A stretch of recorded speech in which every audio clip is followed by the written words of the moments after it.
2.23711A3 of the Code of Virginia, legal matters per section 2.23711A8 of the Code of Virginia, and personnel per section 2.23711A1 of the Code of Virginia. All right, all those in favor of this, say aye. Aye. All right, we're in the closed session.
coming back out of closed session.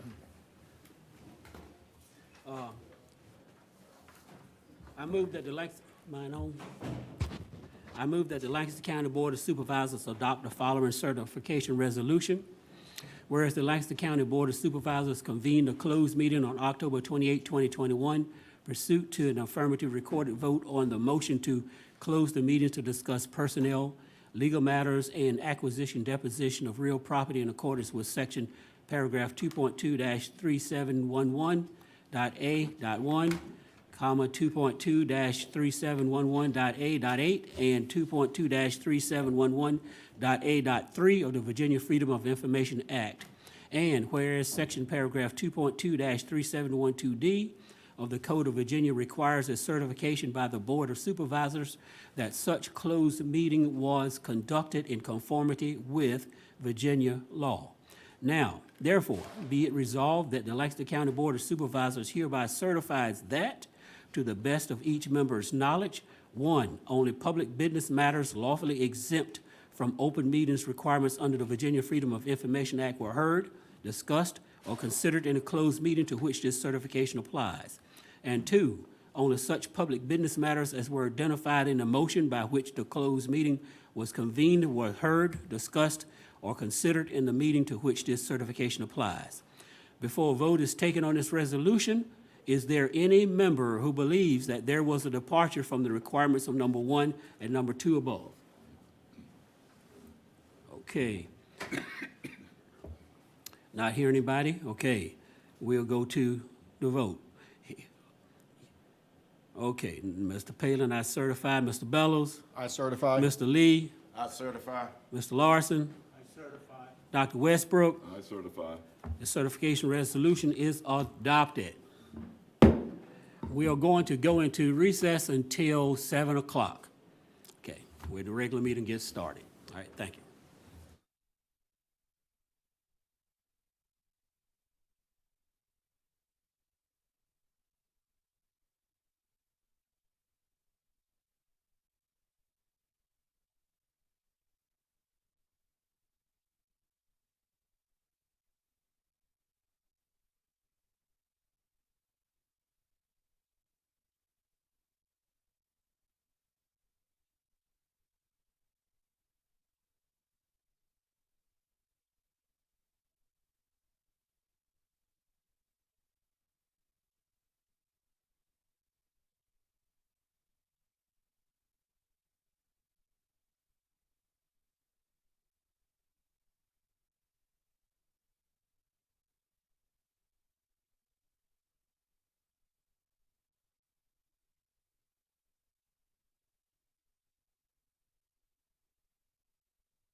Mr. Lee has one item under old business.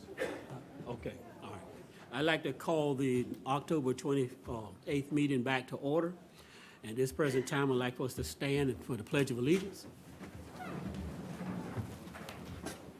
I pledge allegiance to the flag of the United States of America and to the republic which stands one nation, under God, indivisible, with liberty and justice for all. You may be seated. All righty.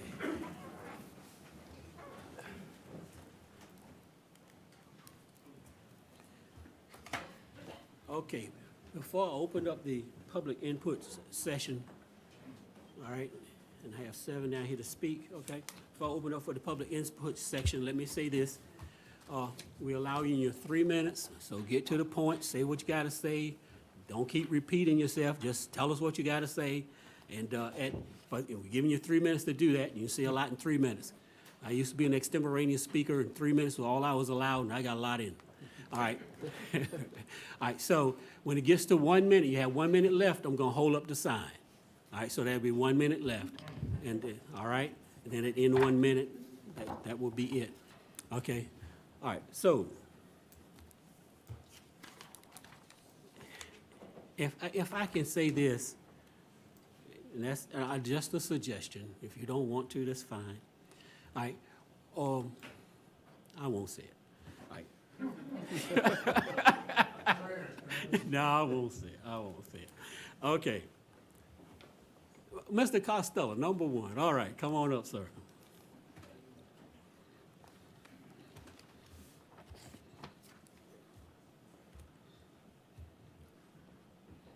I want to take this opportunity to thank the staff of the county for the job that they've been doing for the past 2 years under arduous things.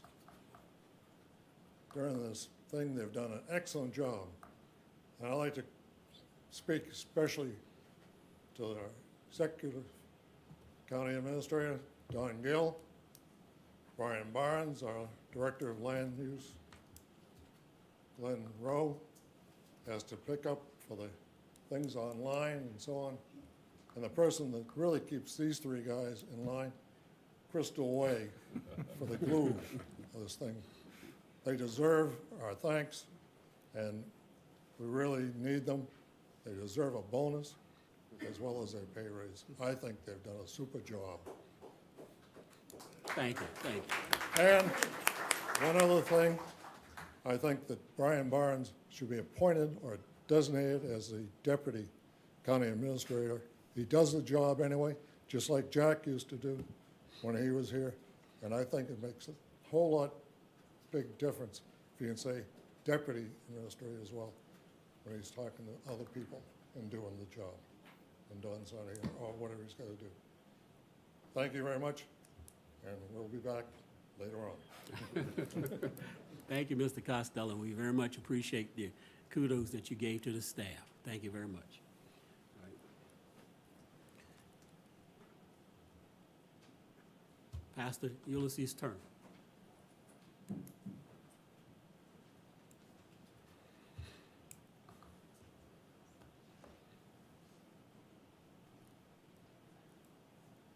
Good evening, gentlemen. And, Good evening. Thank you for giving me this brief moment just to speak. I'm the pastor of Beulah Baptist Church in Lively, Virginia. And I just want to bring up a concern that is really a safety concern. Coming out of Lively, as soon as you exit Lively, the speed limit goes to 55. And it goes right past Beulah Baptist Church. And coming out of Beulah, of course, there's a hill. And sometimes you can't see traffic coming, especially when you're coming out of Lively. And so you really have to hit the gas pretty fast to get out of there. And even then, if someone's coming up that hill, they're right on your bumper. I don't know what has to be done or what the process is to get that speed limit changed from 55 to at least 45, so that when we exit our services on Sunday, even during the week, that we will be safe. It's only by the grace of God and good fortune that we haven't had a major accident coming out of Beulah Baptist Church. So I just want to present that for consideration to see what we can get done to lower that speed limit. Thank you. All right, thank you.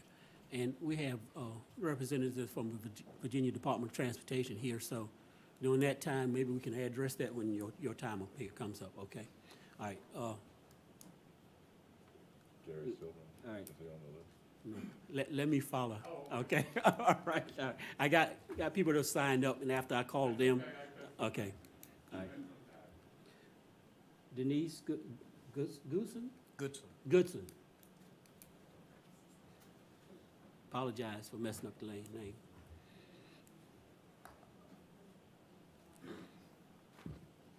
Good evening. Good evening.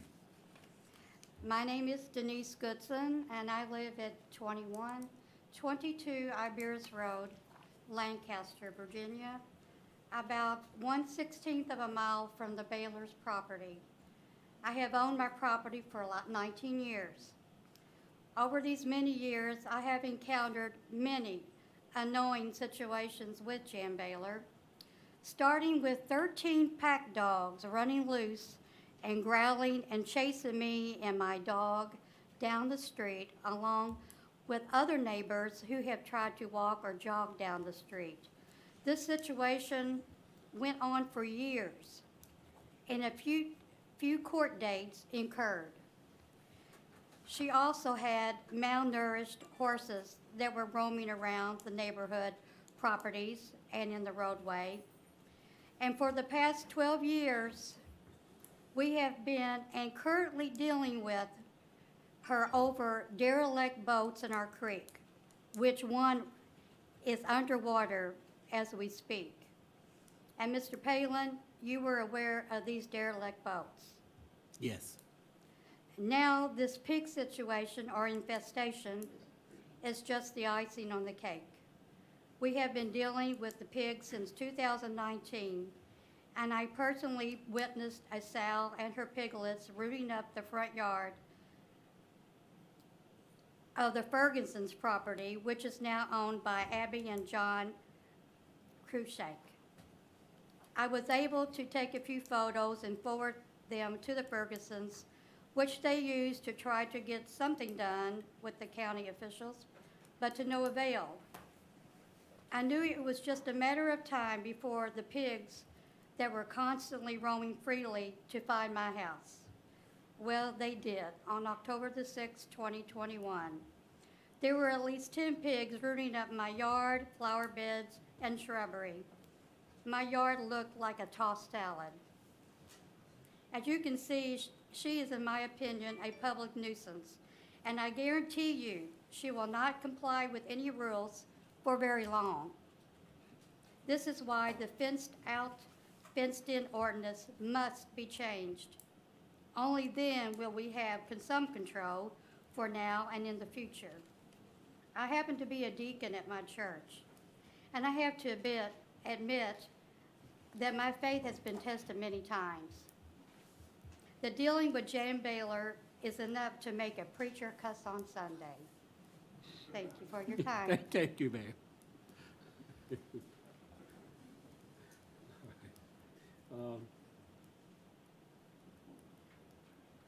I think this is B-U-G-G. Okay, come. Turk, okay, it's Trip. Okay, thank you.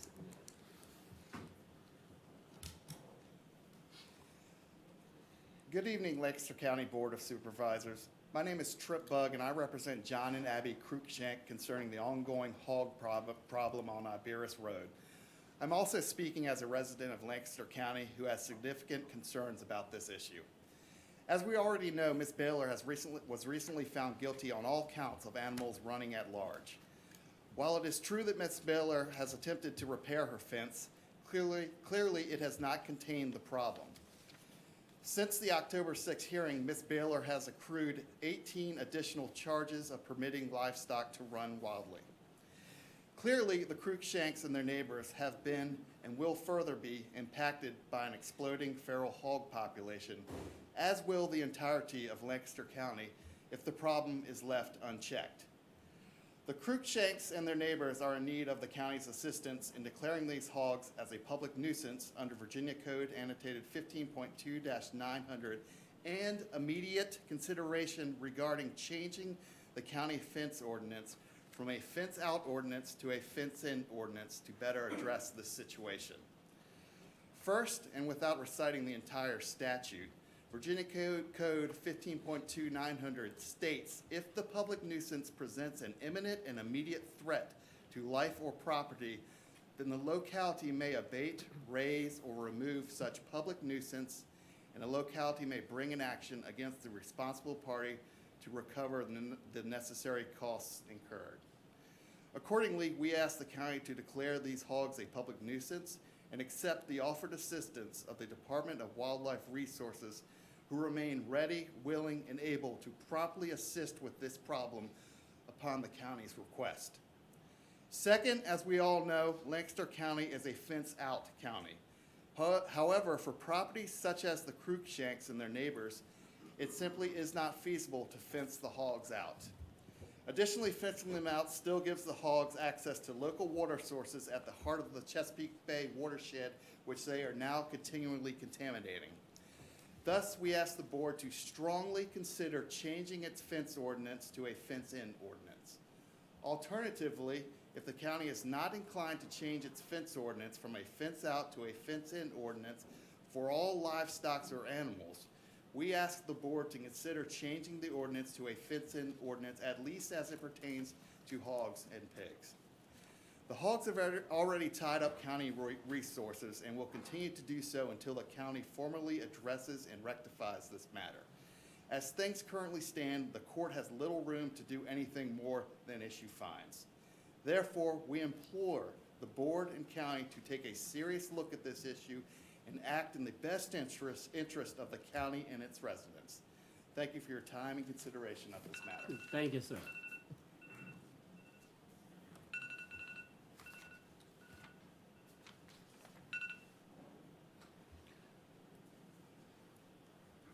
This is Abby Cruikshank.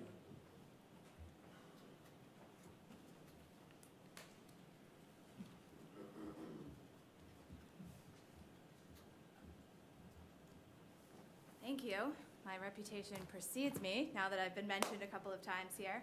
I am Abby Cruikshank, District 2, and I am also here to ask the Board of Supervisors to change our current outdated fence law. I'm sure most of the people now here in the room know about this hog problem on Iberis Road. What you may not know is exactly why it has become such a large problem and why it has been so difficult to solve. You may have also heard that there's now a fence up containing most of the pigs, and this is a promising first step, but it will not solve the larger problem that this ordeal has exposed. Current Lancaster County fence law leaves our property rights, as well as the health and safety of residents and waterways at risk. County fence-out regulations, which were passed in 1862, leave our properties and our waterways unprotected because there's no way to enforce against roaming animals unless they are seen in the roadway. The state statute against animals in the roadway is literally the only thing that animal control or our county prosecutors can enforce. This means that if hogs are left to reproduce unfettered and are not contained properly, as they have been on Iberis, and then they roam onto your property, root up your fields or your garden beds into tossed salad, and pollute your waterways, you have no legal recourse, and outside agencies cannot help. We are not asking for more regulation just for regulation's sake. I believe all livestock farmers in Lancaster are already fencing in their animals because that's the common sense thing to do. Fence-in would help protect residents and agricultural farmers by keeping rogue animals like these pigs, which can be infected by all sorts of dangerous diseases, as we learned from the state biologist last month, off of their properties and out of responsible farmers' crops. Perhaps we could even consider a fence law for only hogs, because they are a nuisance animal and because they can damage things and also reproduce so very quickly. Without a fence law, there's no incentive to keep Iberis pigs contained because there are no consequences for them being out unless they are seen in the roadway. It just makes sense to have our county laws reflect our current economy. According to the 2017 Census of Agriculture, For Lancaster, 92% of sales here were crop-based, and only 8% were from livestock, poultry, and farm products. The fence outlaw is also a drain on county resources. Our animal control officers, county officials, and attorneys are wasting time and taxpayer dollars trying to figure out creative solutions, how to cite infractions, and how to help residents within a system that protects roaming livestock rather than the people who need it. More than half of Virginia counties have realized that this outdated law isn't serving them and have changed to fence in, including many rural and agricultural counties like Augusta, Westmoreland, Essex, Middlesex, and Gloucester. It's time to put some legal guardrails in place to help residents deal with a very real problem that is still very far from solved. Thank you. Thank you.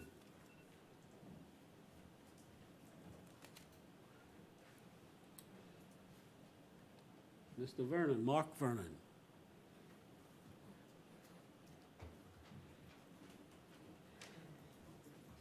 Thank you, Board of Supervisors.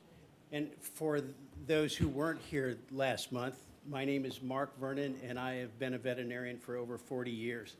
And I just want to say I hope you all are as happy to see me here tonight as I am to see you tonight. I would just like to provide a reminder of a few points. Jan Baylor reaps the benefits of an agricultural zoning on her 106 acres on Iberis Road. She plants no crops. She sells no products. She considers her pigs to be pets, all 100 or so of them.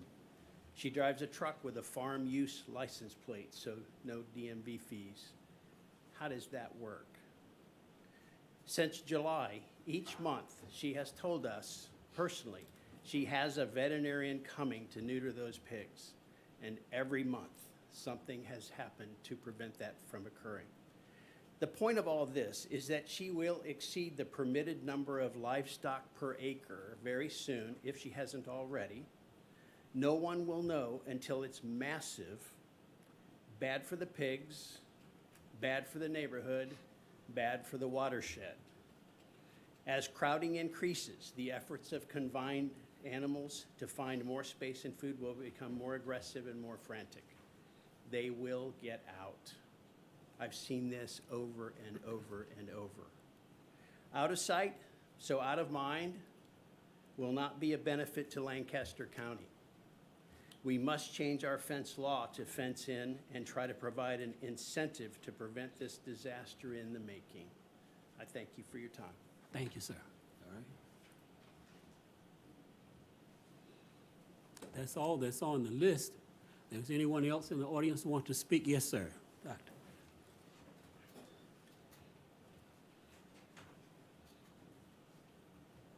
Hello, Gary Silverman from District 1. I wanted to reiterate what Pastor Turner said. We had a fatal accident in our county within the last couple of weeks, right at that intersection of 622 and Route 3, which is just a few blocks further out west of the church. And it's because there's a blind corner and you're sort of shooting out of that road again to avoid it, and someone invariably will be running your bumper before you get up to speed. So it's, I believe this is a serious issue that we hope VDOT and the Board of Supervisors can resolve. That's all I wanted to add. Thank you, sir. All right. Okay. Anyone else that want to speak during this time? Wow. Okay. Anyone online? Oh, anyone online? Yeah, we have John Cruikshank. Okay, Mr. Cruikshank, go ahead, sir. You got 3 minutes, Mr. Cruikshank. Go ahead, sir. Yep, sorry, just, can you hear me now? Yes. Terrific. All right, well, I apologize that I can't be with you all in person again for the second month in a row, but thank you for the time here remotely. So I'm not going to reiterate all of the words that have been said already, which have been presented far more eloquently than I can, but I think it's worth just mentioning a few reminders here. First and foremost, we do not want this to be a situation where we have to prosecute our neighbor. We're not here to dictate how others live their lives or how they use their own property, their private property, which we respect eminently. What we do want and what we are asking for is for residents of the county to be protected from their health, from their safety. We want the county to uphold the goals and values that the county has actually defined in its comprehensive plan, which is preserving the county's waterfront and the rural character. Those are the things that drew us to Lancaster County 15 years ago, and why we chose to spend our time and money in joining the county to be residents. Unfortunately, we're stuck. And we're stuck here because the board has given us no choice, and in fact, has told us that our only choice is to make this a legal issue and to use the legal system to pursue a resolution. I'm going to say it one more time just so it's abundantly clear. We do not want this to be a legal issue. We are here asking you for your help. We ask the board again to change an outdated ordinance. Thank you for your time. Thank you very much, sir. Thank you. Is there anyone else? Anyone else?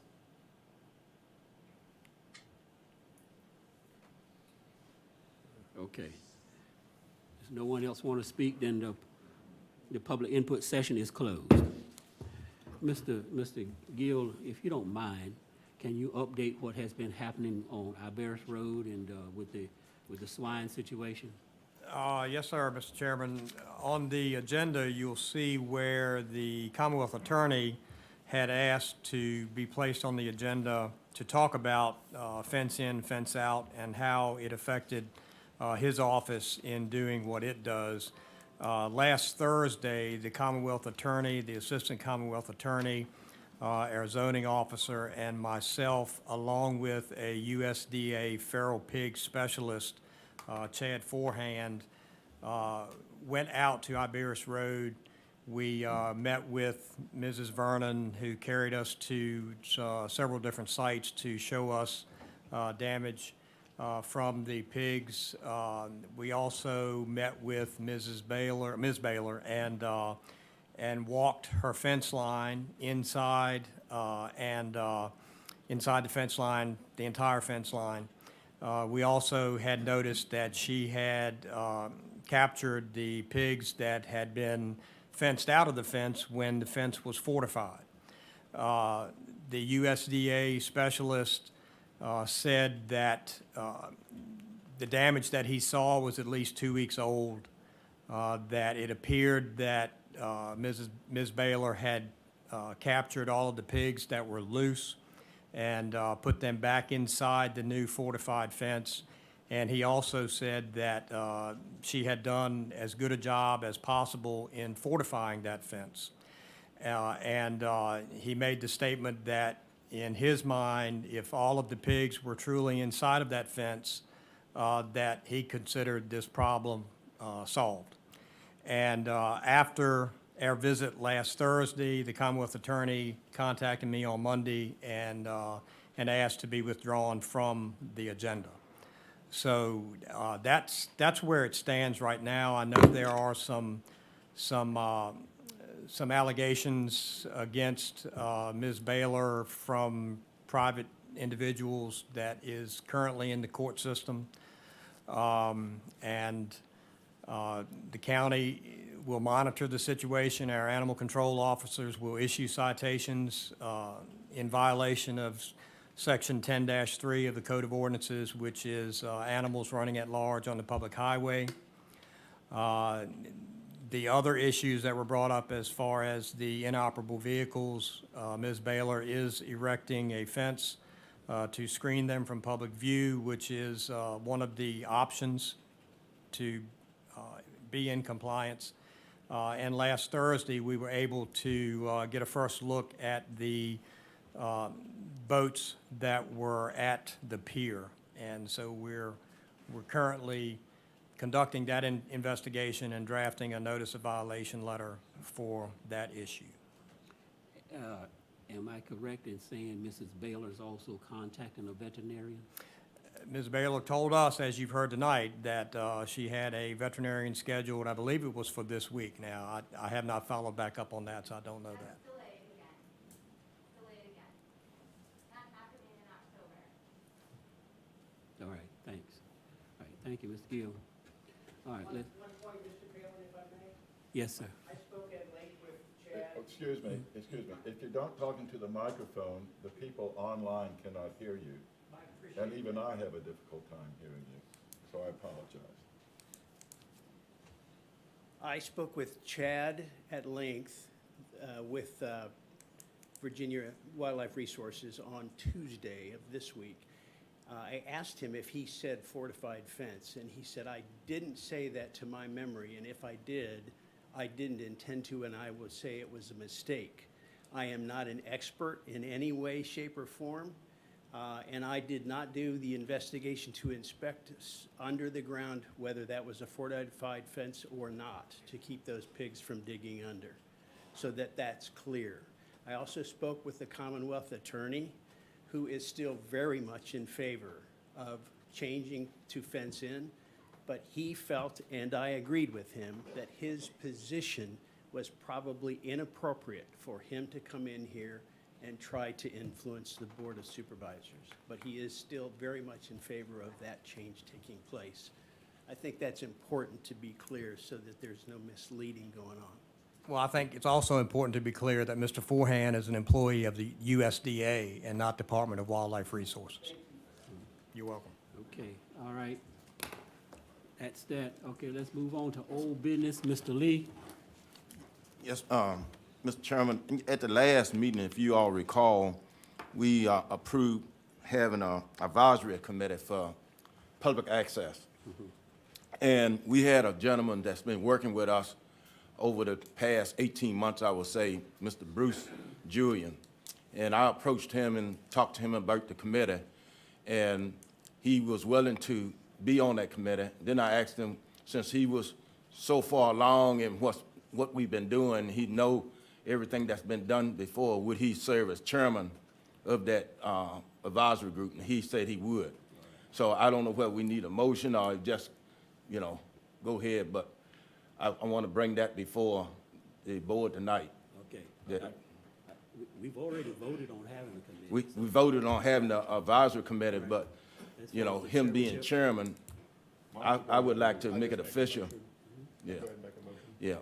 Mr. Chairman, I make a motion that Mr. Bruce Julian be the chairman of the newly formed advisory committee for public access in Lancaster County. All right, you've heard the motion. All in favor, say aye. Aye.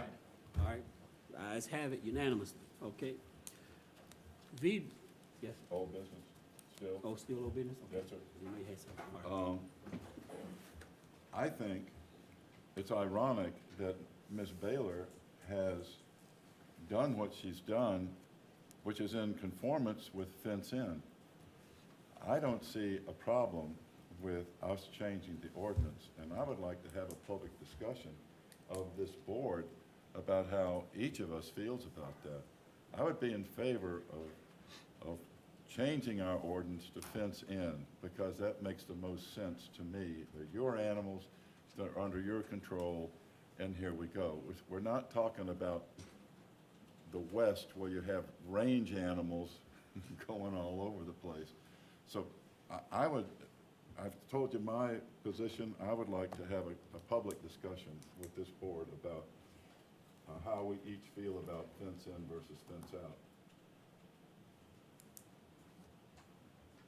And you can take turns.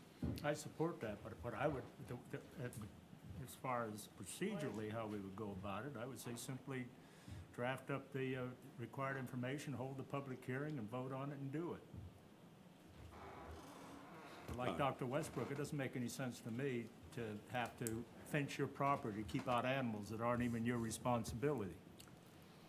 All right, this is where my stand is, and I think you all, everybody on this board realizes where I stand with this. All right, we have an ordinance on the books that's been there for a long, long time. I think one lady talked about when it was put in, when it was put on, when it was done. And I don't see why we're going to change an ordinance for one particular incident, so to speak. Incident is not the right word, but one particular small problem. I know we're talking about fenced in versus fenced out, but up until the present time, I don't know of anybody that actually wanted to actually build a fence to keep some animals out. And I'm thinking if it gets to that point, then let's sit down and start talking about changing the ordinance. But right at the present time, we haven't had it in I don't ever remember having it. I don't think anybody on staff remembers that ever happening. So why would we change something for one person? We want to change it for the entire county because of one incident, one person that we are working with and problems are being solved. If you change it to fenced in, you're still going to have the same problem that you won't solve it overnight. It's just one ordinance changed to another one. That's my feeling. That's where I stand with that. Well, I have a similar feeling to Mr. Paling, but I'm not against discussing this. I don't have enough information at this point to even know what the details of fenced in and fenced out means. So I'm not against having further discussions to see what that means in regards to our county, because we are much different today than we were in 1800. But I'm not in favor of just willy-nilly doing it either. I think we need to have the information in front of us and a better discussion than trying to do it tonight. No, the discussion is just tonight. That's all I asked for. Yeah, I mean, I'm not inclined to change it right now, but my notion that could change if the information that is put before us dictates that should be the best decision to be made. But at this point, I don't have enough information to make an informed decision. And I'm the same way. When Dr. Westbrook brought it up just now, I said, well, I can't make a decision on that tonight. Furthermore, I don't want to make a decision based on one incident. I really don't. I've been living in this county all my life, and there's been a lot of people raise a lot of livestock, and a lot of people raising sheep, goats, and cattle right now, and horses and everything right now. And I certainly don't want to make this decision based on this particular person. So if we're going to make this decision, we need to have a serious conversation and really think about what we're doing and how it might affect other people. And you can't do that, in one setting like this right now. So, so I don't mind having it going on, down the road. We talk about it again or whatever. Send it to the planning commission, let them discuss it or whatever, but not to just change it, and especially not based on one incident. Yeah, But because as you see, you have, let me finish. Okay. I'm like you now, let me finish. All right, but and like you said, we have a number of people here that already, they're raising animals. We don't have a problem with them, haven't had a problem. The animals get out, they get them in, all right, but this is an incident where we had a problem, and it's being fixed. So I can't see why we would change an ordinance because of that. Don, I have a question for you. If we change the ordinance, it's still going to be a legal issue because That's exactly they right. would have to be cited for X violation, and then that would have to be adjudicated through the courts. Exactly right. I would hope that the Commonwealth Attorney was going to be here, because I was going to ask him that question. If I read the statute correctly, and I'm not the Commonwealth Attorney, and I won't prosecute it, but our present, the fence-in ordinance carries a maximum penalty of a $250 fine. Your mic, speak a little louder.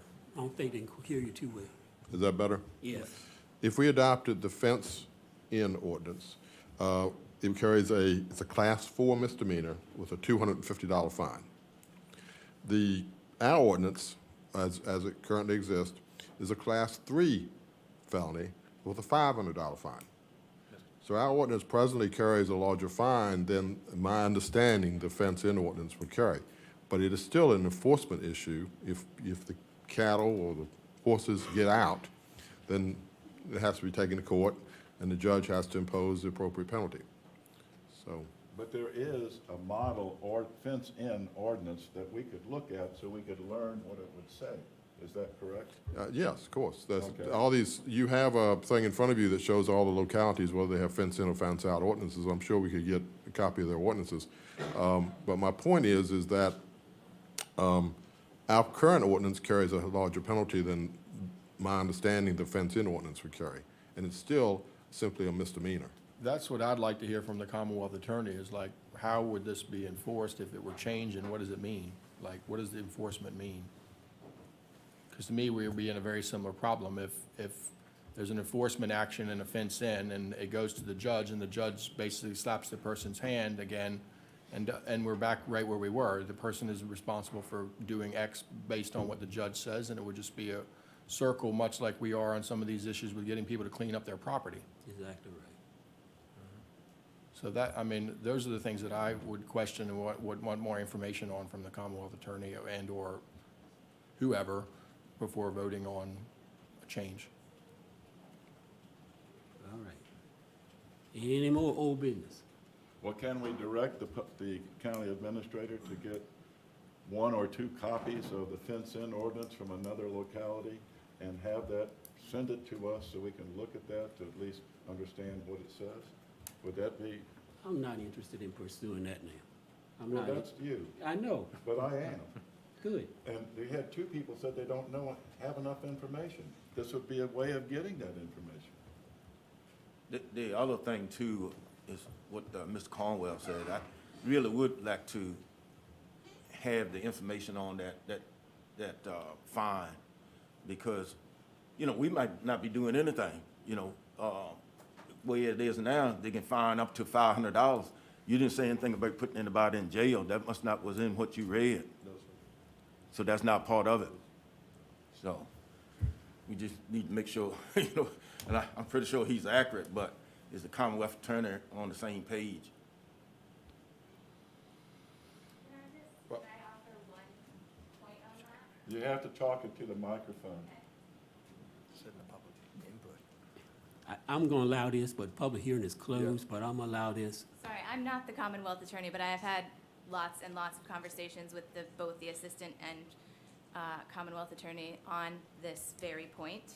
And what I understand is that the issue with prosecuting it as a fence-in county right now are twofold.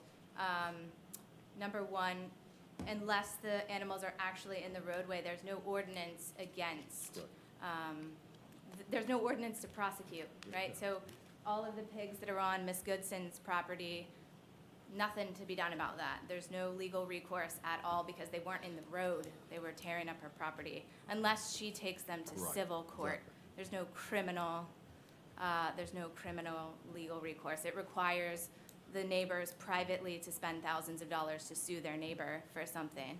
The other point is that the USDA and Virginia Wildlife Resources cannot help with animals running at large in a fence-out county.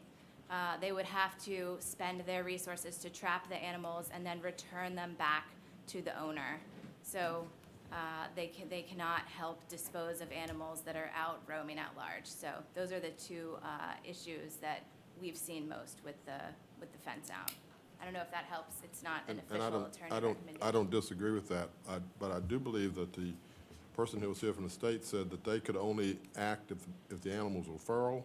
And since she was claiming ownership, that does not meet the state definition of a feral animal. Right, there is an issue with the state definition of feral pigs Uh, also at work. Mr. Cornwell, as far as the legalities goes, the personal property damage would have to be a civil suit regardless, correct?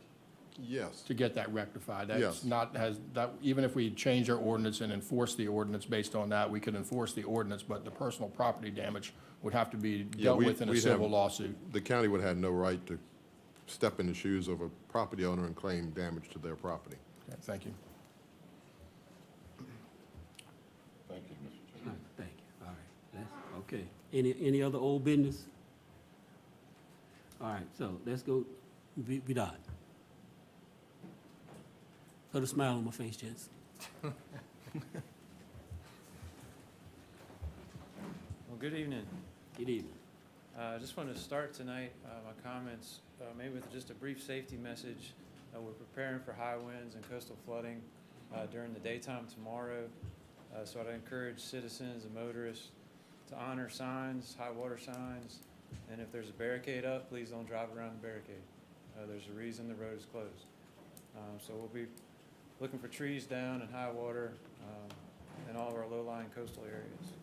If you see anything that you want to make VDOT aware of, if you have a sight distance issue or you have a question or really anything VDOT related, from a pothole to a traffic study, you can call 1-800-4ROAD, F-O-R-R-O-A-D, and the call center is 24 hours a day, 7 days a week. Somebody will take your call and get your question to the right person.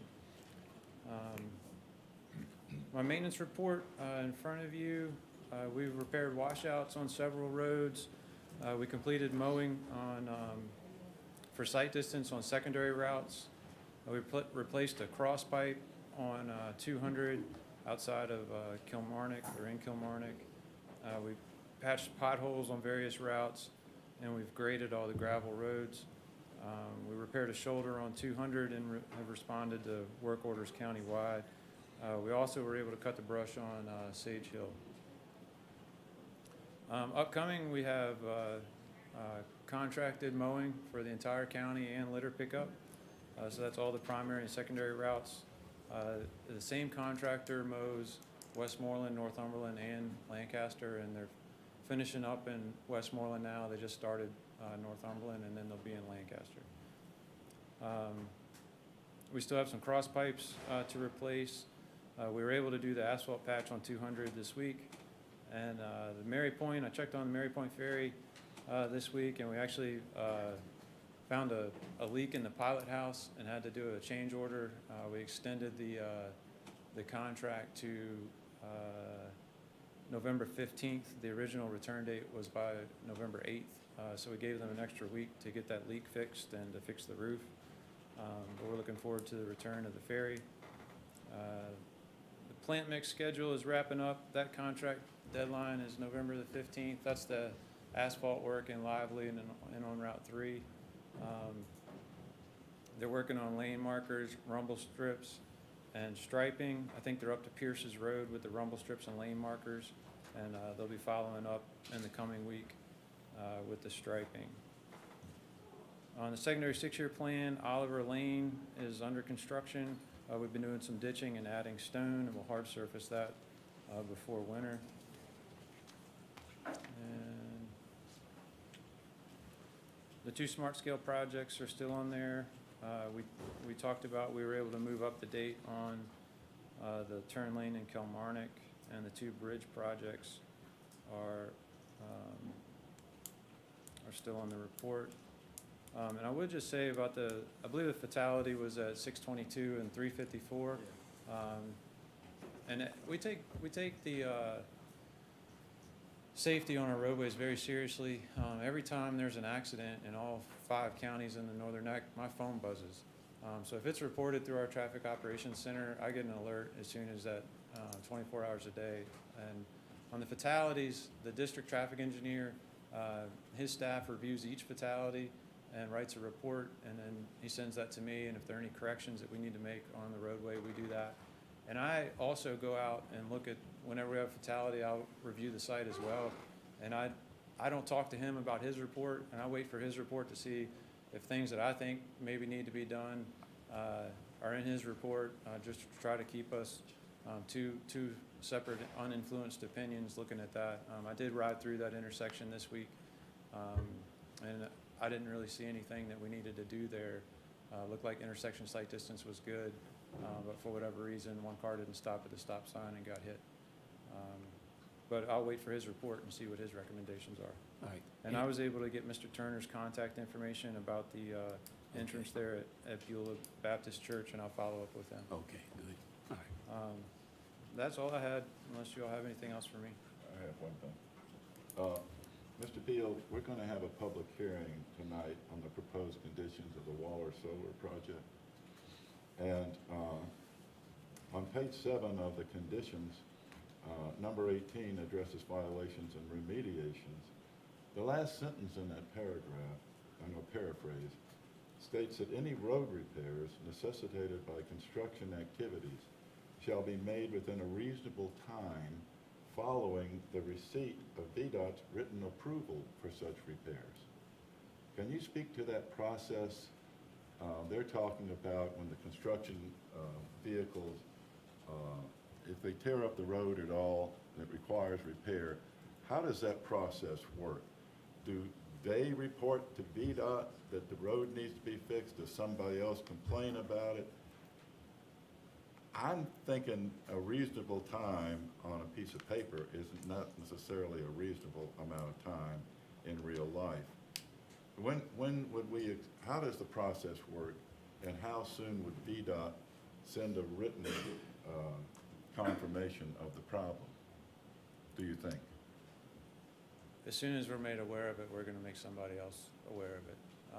The way I would like to see that process work, and I'm not familiar with the individual project, if there is a way for the county to hold a bond for road improvements during the construction phase, and then to make sure that the contractor carries through with submitting a permit to VDOT to perform the repairs. So they would need to identify their haul routes, their traffic volumes. Typically, we see at every entrance, you know, on the rural roads, the surface treatment roads will break up at their entrance where the turning movements are, or they're off track, tear up the shoulder or the ditch lines, those types of things. So we would look for them with the permit that we issue. We could hold them responsible at their entrance to repair the roads. But if there's an intersection of two existing state roads that all their traffic is coming through and they tear that intersection up, that's something that I can't hold them responsible for with the VDOT permit, because that's a legal use of the roadway. That vehicle's allowed to use that roadway. But as a land use decision with the county, recognizing that you're gonna have a high volume of large, heavy vehicles using these secondary roads, I would encourage you to find a way to maybe hold a bond to make sure that these intersections on their haul route are covered so that they can be responsible for fixing those. Well, we're talking about multiple parts of this project. It's 1,400 acres, and it's spread around. So I would assume there's multiple entrances to get to these sites. Mm-hmm. Would someone from VDOT be able to advise us about, once and we know all of these things, I just don't know them in my head, about what a reasonable bond would be? Otherwise, we Sure. don't know. I mean, it has to be a dollar amount that you're talking about in case there was damage on 3 of these at the same time. Sure. I mean, I don't have the figures in my head. I was involved with a large project in Spotsylvania where they did a similar process, and I can go back and look and see what they used for a dollar figure. If you want to send me the haul routes, you know, I'll look at them too. All right, I appreciate it. Thank you. Mm-hmm. Thank you, Mr. All Chairman. right, okay. Anyone else? All right, thank you, gents. All right, thank you all. All right. Okay, presentations. Broadband Authority update, Mr. Silverman, Dr. Silverman. Good evening, I guess. Good evening. I'm going to talk about 4 projects that we have on the books. The first one really should be, and we should start changing this to the 2021 ABB VATI project. So we identify, we have another proposal in the VATI. So I just want to separate that. So this is Atlantic Broadband. The project's on schedule.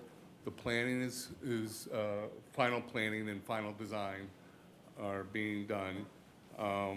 And we expect construction starting beginning of this next year, in Q1. The second project, which most of you know, we have a signed MOU with APB and Dominion, which is going to cover roughly 2,231 residents. That's how many residents. That project, we're waiting for final monies, okay? The RDOF, they certainly won the RDOF funding. However, their long form, nobody's long form has been accepted yet from RDOF, which is an FCC program. So they're waiting for that. From the state commission, which is part of was a pilot and now has moved to a full program with the utilities. The final approval is expected to come somewhere between January and March. And then the VATI proposal, which is APB VATI 2022, okay? That was recently submitted. We're waiting on challenges on that proposal. We expect to hear from DHCD by end of the year. So as the monies come together, we're going to start knowing more about the timeline. Right now, the only timeline I can tell you right now, they expect to finish the project by 8/2024.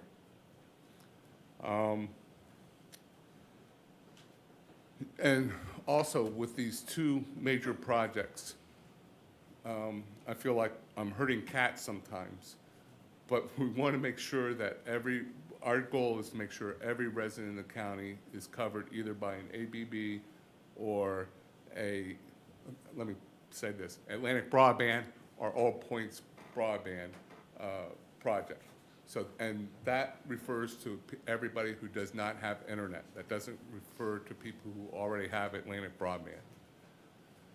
There's also a promise from Atlantic Broadband. They're going to be upgrading all of their old plant, so everybody will have access to 1 gigabit downloads and 50 megabit uploads in the future.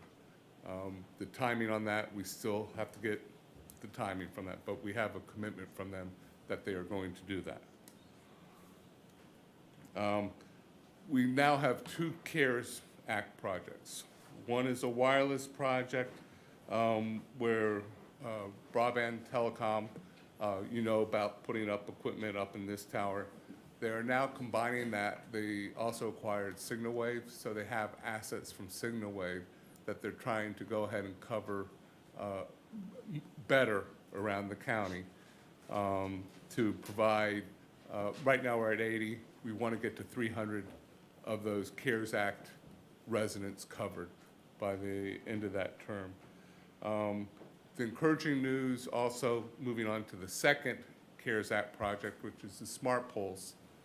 Okay, we have 18, I don't know if you're familiar, SIM card modems, they work well as long as you get signal. AT&T turns out to be really the only provider that provided sufficient service in our area. The bad news is they changed contracts and whatnot somewhere in this spring. So those poles are not running as well, and they've tried to switch to other telecom providers, and it's not working as well. So we're looking for an alternative, which would be fixing these fixed wireless signal to these smart poles. So there's some configuration that has to be done. It looks like most of the areas we're going to be able to convert to it. In fact, the Caratoman Baptist Church, which is one of the poles of real concern, it turns out right across the street, some of the signal at Northern Neck Electric Co-op actually comes now from this new Minden company. So the idea is to go ahead and do that. The idea is to switch all of these other poles over to fixed wireless. It saves you about $50 a month per pole, which is great. So roughly $4,200 a year savings. So that's the good news, but we got to get it up and transferred and everything working. The other real issue area is also in District 1 at Thomas Landing. The encouraging thing, because of the new equipment, they can shoot from Kilmer Point, which is across the river, back over. And it looks like we may be able to get it to, if there's going to be something set up at Greenville Marina, which would then be a straight shot to Thomas Landing, where the thing is. And in addition, talking with Don Gill, the long-term plans is to put a fishing pier at that site too. So that would also take out some trees, which would help getting the signal there. So that's really what's going on in the 4 projects right now. Is there any questions that I can try and answer for you? Sure. Mr. Larson brought up last month, I believe it was last month, Mhm. Sir. about when the CARES money stops, the county would have to consider taking over that expense. Correct. And I think what he asked was, is there any way we can quantify how much usage each pole gets, so we know if it's worth that or We not? are just getting that, to be honest, it's been, as I said, sometimes it's like herding cats, sometimes to get the data that we want. We are just starting to get not only the bandwidth that's being used at each pole, but the number of users per pole. And certainly there are differences. Yeah. That the ones at the Boys and Girls Club far exceeds all the other poles at this moment. The other problem right now, and it has to be resolved, we had a lightning strike hit the one at VQL or the Y, whichever you want to call it, and the Kilmarnock parking lot. So they got that resolved, but it took out the interface, the piece of equipment, it took out that piece. They got it up and running, but they can't see the information so they have to do it another way, and then we'll have that data too. But it used to be the Kilmarnock parking lot was the champion as far as usage, as far as that goes. When does that decision have to be made? When does the CARES money run out? At the end of the year. The calendar year? Calendar year. We're trying to work out, as I said, this will decrease the cost, and so at $50 times 8 poles per month, and then you can do the multiplication from there. That's our Yeah, target. that's the savings. Yeah, But what is the cost? no, it's $50 That's the Oh, per it's pole. only $50 is So, the so in other cost? words, it's cutting from $100 a month plus service on top of that, where on the $50 a month includes service. Okay, So it's much better to be hooked up to the wireless system. yes, thank you. Okay. But the other point you want to make too is, a pole that not getting very much use, we can find another location for that pole. Right.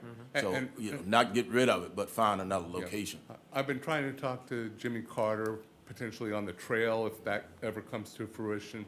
If you guys have other ideas, the real issue as far as a pole, we would like a county piece of property, because regulations and whatnot, it's just easier to do. Having sunlight, and then also having access to a signal. So those are the 3 qualifications that we have to have for a siting. But other than that, we're open for any suggestions you guys want to put forth. Okay. Okay? Thank you. Okay. Any other questions, statements? Dr. Silverman, I'd like to express for the board, we really appreciate what you and the authority is doing for Lancaster County, the citizens of Lancaster County. Thank Thank you you. very much. Very Thank you. valuable. Yeah. Okay. Okay, we get ready to go to a public hearing. Mr. Farrell? Good evening, Mr. Chairman, members of the board. First off, let me take this opportunity to thank you. My first time presenting to you guys. Pretty excited. So what I have for you is an application for a special exception by Mr. William Webster. He has a residence in District 5 down off Weems Road. It's 3755 Weems Road. And he has a non-conforming existing structure, and what we need is, it's required by the Lancaster County zoning ordinance to expand or exist a non-conforming single-family residence on an R1 parcel. He needs a special exception. He does meet some ailments, and I do have him here if you guys have any questions tonight. I just wanted to point out the board has made similar approvals for special exceptions on requests based upon any legitimate concerns that could raise any adjoining property owners, which I have not had any opposition from any adjoining property owners, due to the hardships for the current owner. And he is here if you have any questions for him. Okay. On your screen, there is his property, And on the picture on the right is the proposed drawing, where he wants to stay in the blueprint of the house, but he can't meet the side setbacks for the zoning regulations. Okay. Any questions before we open up public hearing? No questions before the public hearing. Statements before the public hearing? No? Anyone else? No? Okay. The public hearing is now open on this particular request. Anybody? First of all, Mr. William Webster. William Webster. Webster. Yeah, come, yes, sir. Yes, sir. Okay, you got some comments? I'm sorry? You have some comments or whatever you want to make? Oh, my wife and I bought this house. We currently live in Stafford County in Fredericksburg. And our plan was, she's retiring, I've been retired. And our plan was to move into a quieter place. And we found this place in Weems. And I have a note from a doctor if I need it, but I have a serious back injury from a bad car crash. So I get shots, and steps are a problem. I can do most things, but steps are a problem, and I'm limited to how long I can do things. So the last 3 houses I've had have been first floor bedrooms where I could live on one floor. I didn't think there would be an issue, didn't even think about it, because I was going to go the same width as the addition that's already on the house, which is smaller than the house that was built in 1898. So I didn't think there'd be any issue, and then it was like, uh-oh. So I kind of got caught with that, and, you know, knowing that, I don't know that we would have bought the property, but, so we thought there wouldn't be a problem. All right. So we are staying within, and the person who would be doing the construction is here as well. He designed it in a way where it would flow and look like the existing addition, looks like it's part of the addition that we want to put on, and it makes the house look as close to looking like one house as you can. Okay. All right. Thank you, sir. Any other questions or questions? No, thank you. I thank you all very much for your time. All right, good. Is there anyone else that wants to have an input concerning this request? Anyone online? You've got one. Okay, anyone online? Not online. Yes, sir.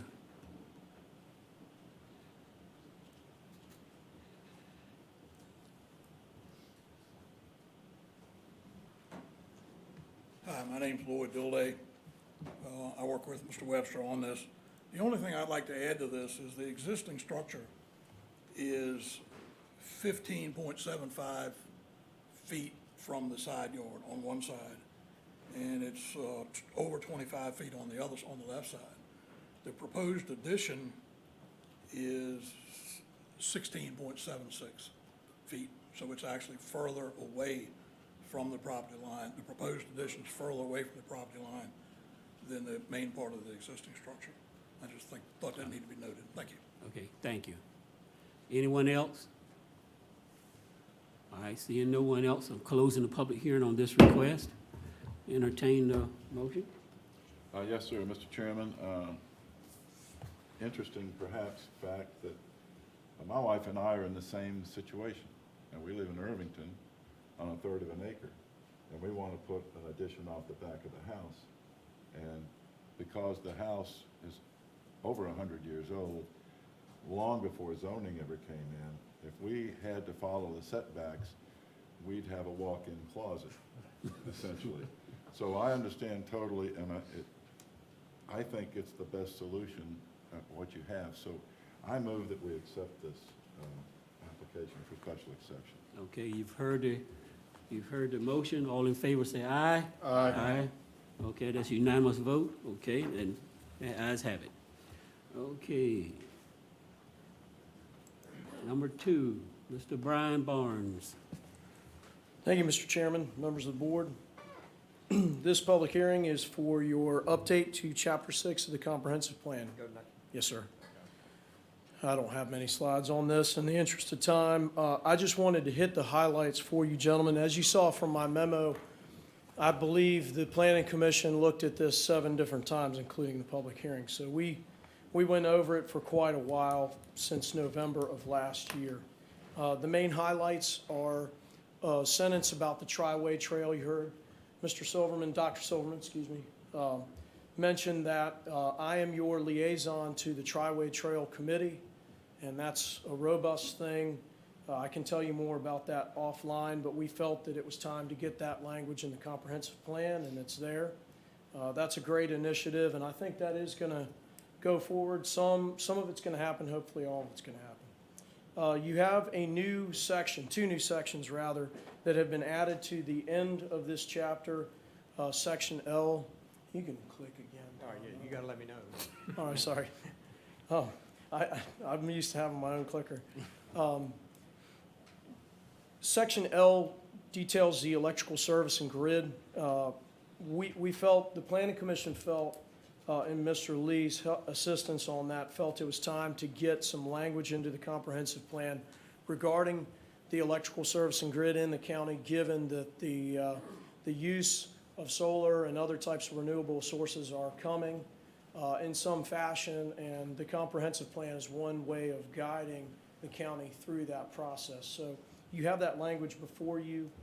There's also a new section behind Section L regarding broadband, which I also felt was important because as you allocate monies to be spent for broadband here and there, as Mr. Cornwell tells you all the time, if you couch those decisions within the comprehensive plan, you usually have a very bulletproof case. So if you have any questions of me, of the process, or details that you see here, I'll be glad to answer those and then let you have your hearing. Okay, fellow board members, before opening up for public hearing, you have any questions or comments from Mr. Brian Barnes? I've got a comment. You knew I would. Looking at page 5 of this, 6.5, 6-5, number C, which is bicycle, walking, and water trails. Yes, sir. And I know much of this comprehensive plan has been there for years and years, and it gets changed a little bit every time it gets reviewed. But if we look at, I think it's the second sentence, as development pressure continues, it is vital that the county begin to plan, design, and implement a strategic plan for trail, greenway, and open space system approaches. And my question is really pretty silly, I suppose, to some people, but we have a habit, people have a habit of putting words on paper that they don't mean. Sounds good, put it on the shelf. So who, I'm asking, I'm not expecting you to have the answer necessarily, but I think we ought to figure out who is supposed to do this designing and planning and implementation. Is it the Planning Commission? Is it the Board of Supervisors? Is it the advisory committee from the business advisory that have 2 members of this board on the subcommittee? Who is supposed to do this? When I took the supervisor's certification course, as Mr. Bellows did, it was very important to understand that a plan is supposed to be a plan of how you get to where you want to be. Much of our comprehensive plan is a snapshot of where we are. We talk about the idyllic spaces and all, and it's all true, but it doesn't help you get to where you want to be or where you want to go. So I'm asking a serious question about who is going to be doing this, and because if we have nobody that's going to do it, what is it doing in here as a sentence? I would say to that, it's the job of the Board of Supervisors to direct staff or to appoint a committee to do those things that are in the comprehensive plan, much like I formed a committee and got together to create that strategic plan that we're working on now, early on. And so in that process, you then put goals and deadlines and people and things in place that will guide those pieces forward. Fine, let's do it tonight. I think, to just piggyback on what Mr. Bellows said, I think you're gonna see all this probably in the next couple of months. Mr. Bellows and myself, as part of that business strategic plan, we are on the recreation part of that subcommittee, and that's we've been tasked with setting goals, objectives, and making assignments on when, and timelines, when certain things gonna get done, if we would like for them to get done. So I think you're gonna see some details in the next, our aim is to have something like by the end of January so, and you're exactly right, because we've been talking about a lot of things with no timelines, no goals, no objectives, just say we're gonna do something, I'd like to see it. So that's one of the things we discussed in our last meeting. But maybe we could change this sentence, since we are here to approve this chapter of the comprehensive plan. We can change it to say the county has already begun to design, plan, and whatever. If that, you've already done that, right? I think that's good. Or it has a process in place where this is going on, and not say it's vital that the county begin to plan. I'm in favor of that, because we are already working on it. Yeah, we already working on it, so it has begun, yeah. So if that's a consensus, then we can say change, make your change. Okay. All right. Any other statements before I open up to the public? Okay. All right. Okay, All right, thank you, John. we're opening, the public hearing is now open up for this particular chapter here, chapter 6. Any comments? Mr. Costello? Oh, I thought we had sign-up sheets over here. We do? That's right. Yeah, we got over. I was waiting for the sign-up. Oh, okay. You still got one. Thank you. All right. Well, thank you for being number one, huh? That's the first time I've been number one in names. I was too busy talking. Yes, I'd like to address the page 6-18. Remember the 3 minutes, okay, everybody. Don't take up my time now, Ernest. All right, let me start you over again. Okay, thank you. Start you over. All right, 3 minutes. Okay, it says we have two sources of power, and then it says there are two routes, as you wish, for electricity to be supplied to the county. One main thing is 115 across the county. It ought to have something about the Northern Neck Electric Company. It's voltage on that, because it figures, I think it's 34.5 kilovolts, right, Jarvis? And because that will add more facility for solar power if they decide to do it, but it ought to be in here. The last sentence is incorrect.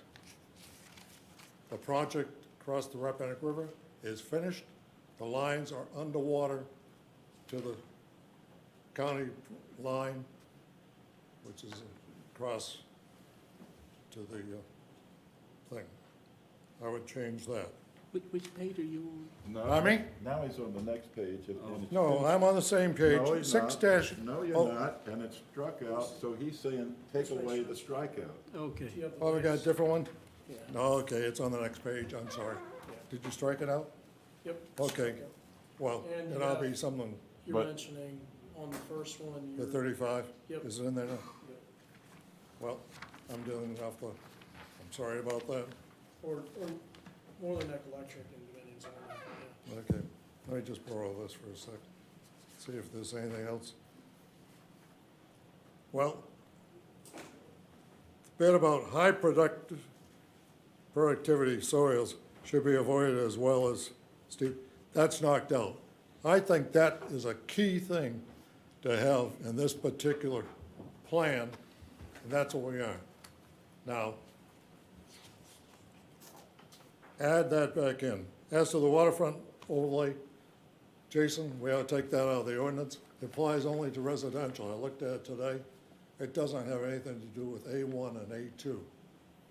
So really, unless we put it into residential, waterfront overlay wouldn't apply. Agree? So, and then lastly,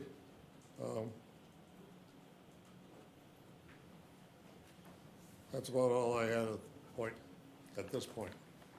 Thank you very much. All right, thank you. Mr. Emery, Bill Emery?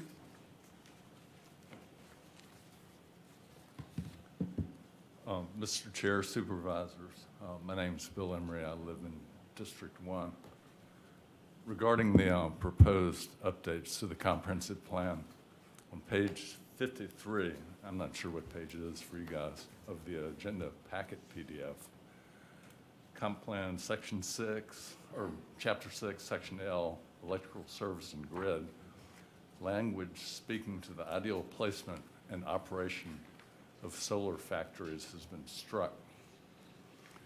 The comprehensive plan is advisory in nature. When an applicant desires a special exception for a utility-scale solar factory, the supervisors are able to choose to not follow the guidelines in the comp plan. But it's good to have sensible language in the comp plan. Such language lets potential developers know we care for our environmental, historical, and agricultural resources, and that we care for water quality in the Chesapeake Bay. Accordingly, I urge you to reinstate the language currently struck on page 53. What page do you have, Brian? 6-19. To wit, high productivity soils should be avoided, steep slopes should be avoided, and areas of historical significance should be avoided when siting solar factories. Finally, I would encourage you to reintroduce the provision that utility-scale solar projects will help portions of the county, help the citizens who elected you return to full electrical service following disasters. Thank you. Thank you.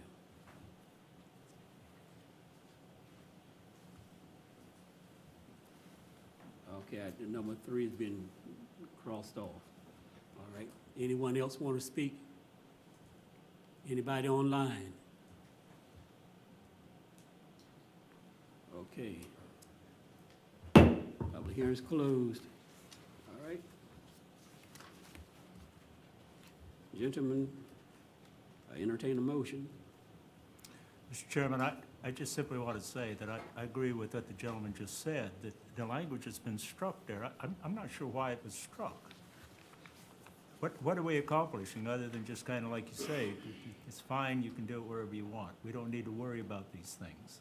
They were worried about it at one point in time, and there is a real issue, as we found out with these other solar projects in other counties. There is a real problem with some of this erosion and sediment runoff. So why was this taken out? I'm with him. I think they should be kept back in. Mr. Barnes, can you address that? Yes, sir. If you look through the packet, I provided you with the memos, within the memo, the minutes from each planning commission meeting, so you can see those deliberations for yourself.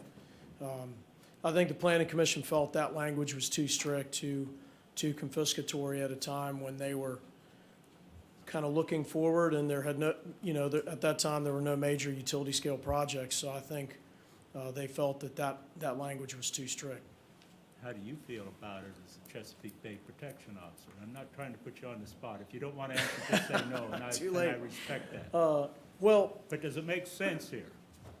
When we have this, when we have other laws and ordinances that we're held responsible for?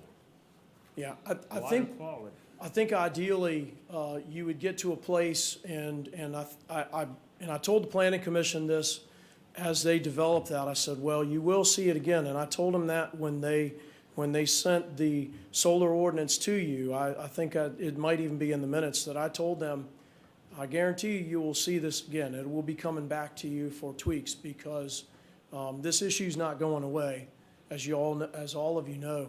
And we are going to have to tweak it, hopefully not as things go wrong, but certainly as you all approve or deny certain projects, the stronger you can make that comp plan language to be what you want to see, the more bulletproof your land use decisions will become. So maybe the language that was in there was not ideal, but I think certainly, I think you guys are going to end up sooner rather than later putting certain language like that back in, for sure. Thank you. Every other county's done that. Thank you. Is it necessary that we adopt this change tonight?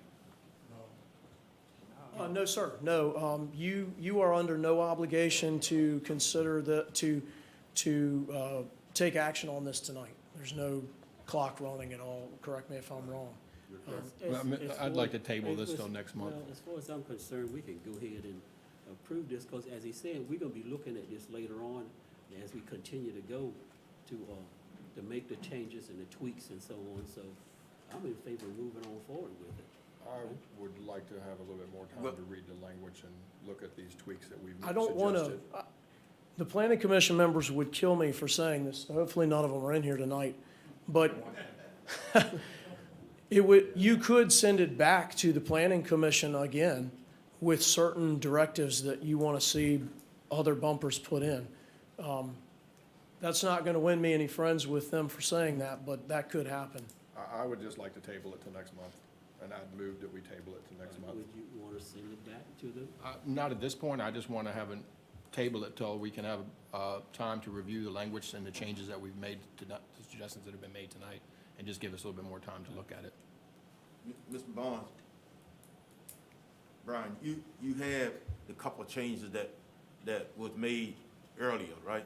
Yes, sir, yeah. And so if you send that out to us, you know, I remember a lot of discussion on this. I mean, a lot. You know, that's why it's been going on for the last 8, 9, 10 months. There's a lot of discussion at the planning commission level. I'm talking about a lot of discussion. And you did say that some of these things probably gonna work their way back into the comp plan. It's just the thing matter, I think, was getting the wording correctly, how it should be worded. I think that was the whole hang-up on how this thing should be worded. So we wanna get it right as possible, that we can get it at this point in time. I mean, we don't know everything, but maybe we can take a little time and get it right as best as we can right now. We don't have to do this tonight. That's right, Mr. Cornwell, right? That's correct. Yeah. So we're not under any gun to do it, you know, tonight. And I will never, I can promise you one thing, I will never be the staff guy that's rushing you or your process along at all. My grandfather always used to say, anybody who's in a hurry is running from trouble or they're gonna run into it. So take your time. I don't mind, whatever course you wanna take, I'll help you with that. Well, I'll call the question on my motion. Okay, what is your motion again? To table this decision until next month. All right, all in favor, you all heard the motion. Okay, that's fine. I got something to say too, but it can be after the motion. All right, all in favor of tabling the motion until next month, say aye. Aye. All right. I just want to say I find it ironic that the same planning commission that says on page 6-5C, bicycle, walking, water trails again, says that Lancaster County is a unique and fragile environment. And that's true. And yet later on, we don't protect the land that is important to us necessarily with these solar things. And the same planning commission that said this has approved this entire 1,400 acres of a solar project, and others are coming in the pipeline. And I have a real disconnect with this unique and fragile environment, and then, oh yeah, let's just put this in the wetland areas on slopes. And it just doesn't seem like, again, it seems like it's words on paper and we don't mean any of it. So I just wanted to say that. It's not a question. Okay, all right. Anything else before we move on? Okay, application for changing zoning district classification, Donna Swann. Mr. Barnes? Yes, sir, Mr. Chairman, thank you again. This is an application for a change of zoning district classification from R1 Residential General to A2 Agricultural General by Donald C. Swann for a 3.276 acre and a 5 acre parcel identified as tax map 13160 and 6-47 respectively. Parcels that are part of the same, either connected, contiguous, or part of the same master parcel. We have traditionally allowed, if they're being rezoned at the same time, to be considered in one hearing. So that's why there's two together. They are owned by the same person, deeded alike. This request did go to the Planning Commission. It does come to you with a recommendation of approval of 5-0. Thanks, Don, you're getting good on that. Just read my mind. This land, as you saw in your memo, and you can advance one more, they are attached to each other. These R1 parcels are farmed. You can advance to the next one after that. It's hard for you, you guys can probably see that okay on your monitor. It's probably hard for everybody in the gallery to see, but you can tell that that's a soybean field in that aerial photo. And these parcels are within that soybean field. When they were purchased by the Swann family, they did not know that they were necessarily zoned differently than the main A2 part of the parcel that's in the center. As you are aware, and I made it clear to the Planning Commission, that these two little parcels are part of the Waller Solar request. I would be remiss if I did not mention that and make that a part of the consideration, if you will. It perhaps should not be the thing discussed, but certainly the Swann family and their representative is here tonight, Mr. Jeb Amos, and he may speak if you ask him to. They indicated that they would pursue this either way, even if Waller was not a factor. They just wanted to have it zoned alike, makes it simpler, and that's that. If you have any questions of me, I did have one call of concern from an adjacent property owner. I did not get a written objection from her, and I don't believe she wants me to use her name. So there's that. I spoke to several of the other neighbors, and they just didn't seem to have an issue, and nobody wrote a written objection. Yes, sir, Mr. Mr. Barnes, perhaps you can't answer, but I would like Open Road and Mr. Swann to answer the question, and that is, what date was the lease signed for this property to be used as part of the Waller project? What date was that lease signed? I can tell you that. It's Is it Yeah, in that there? should be in your three-ring binder, yeah.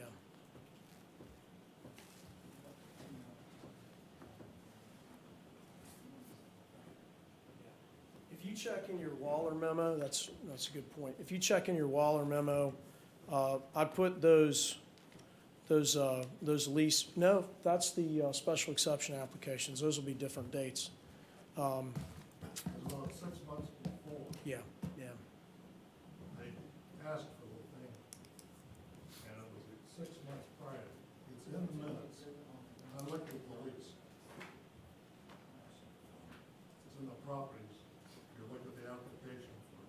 Do you know what number? The date Page was that is, 6/21/21 on the special exception, The June 21st, 2021. Was that the actual date that the lease was signed?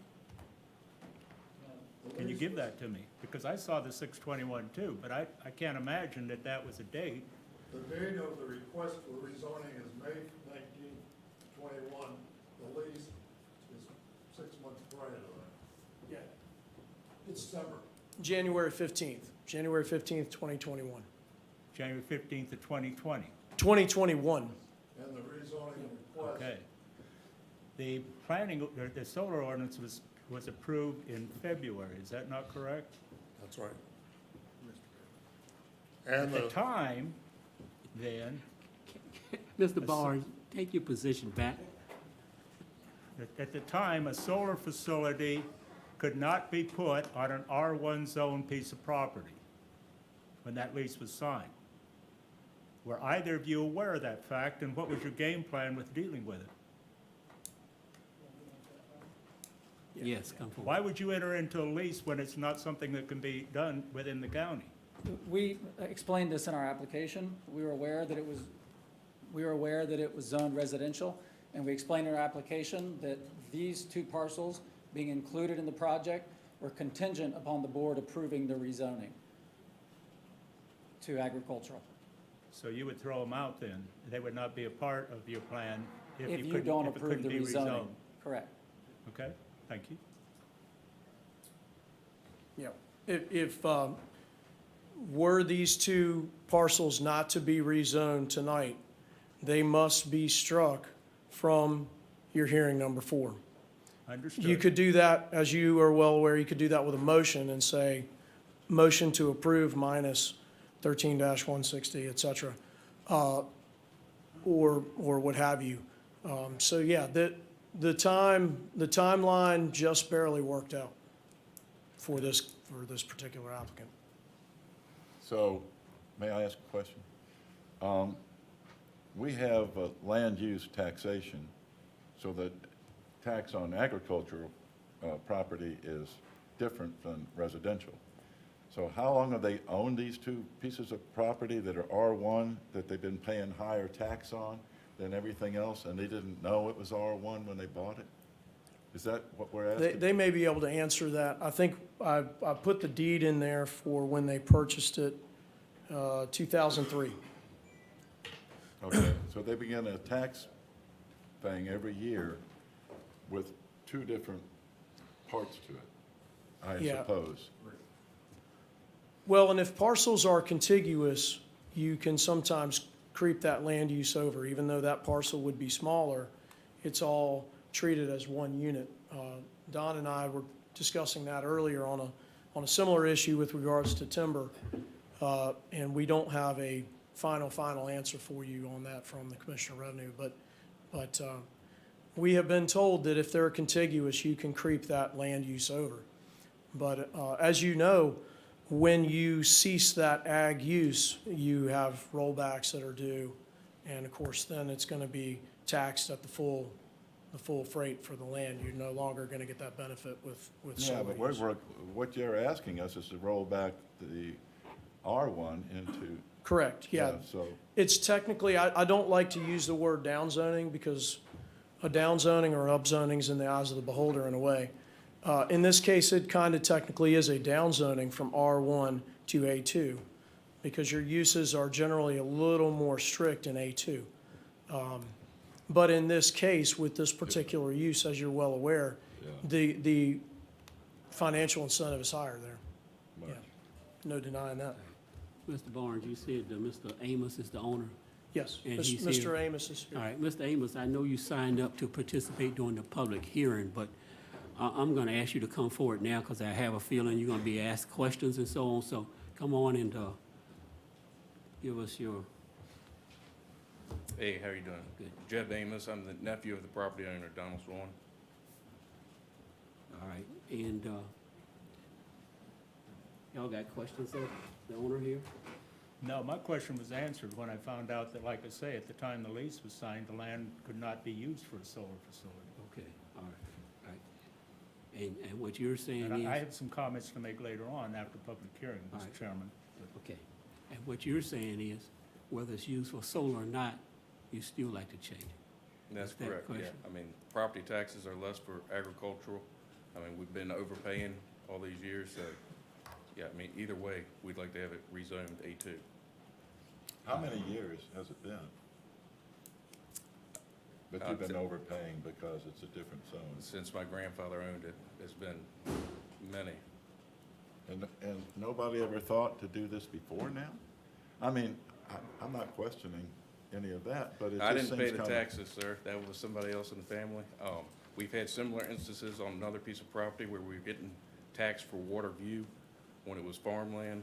So, yeah, we're Okay, a mistake. just curious. All right, okay, thank you. You still want to speak during public hearing? Sure. Okay, thanks.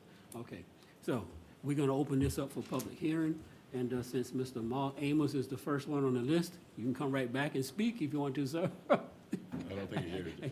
No?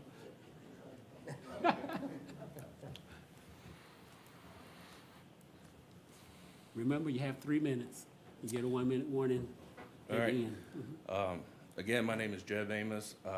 Donald Swann is my uncle. I'm here to represent him with an interest in the Waller Solar Project.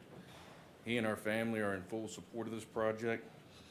This is a win-win for the environment, the county, the community, farmers, and property owners. The project will create $18 million in revenue, as well as create hundreds of temporary jobs and some permanent. This provides great economic benefits for the county without adding congestions to our roadways and community. I heard a few nights ago when I was talking to my aunt, she drives a bus for the county, that there was a bus driver shortage. She said that the problem had gotten so bad that they resorted to having some of the maintenance men use vans to drive kids home. This shouldn't be happening in a county. This is not the public hearing for Waller Solar. This is just the public hearing for rezoning. Oh, I'm sorry. But- Oh, this is, I'm sorry, well, then, Okay, all right. then. Well, thank you. All right, I'm good. all right. Mr. Costello?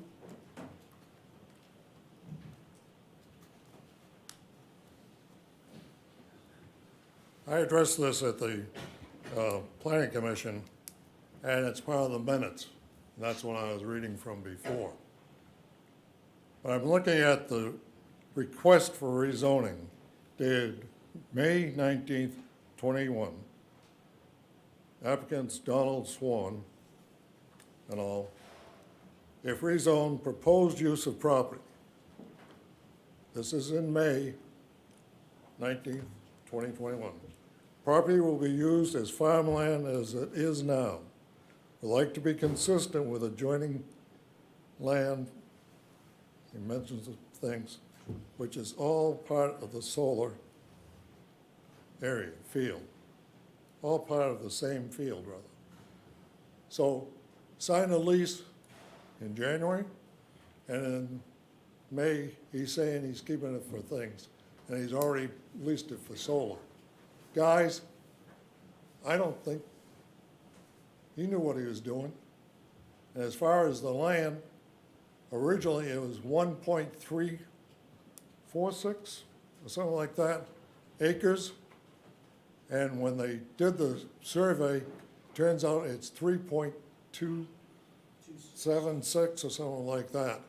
So there's really 2 more acres, and we say he was paying more. His land was less, he was only paying on an acre, 1.3 an acre. Now it's 3.7 or whatever. This ought to be kept as R1.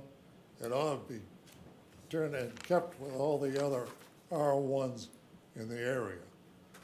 They want to still go ahead and farm it, fine, but it's going to be solar all around it. It should be kept. I told the planning commission they ought to give it to Habitat and make it for affordable housing. Be the best use of the property. Thank you very much. Thank you. Anyone else want to speak on this particular one? Anybody online? Okay. Public hearing is closed. All right.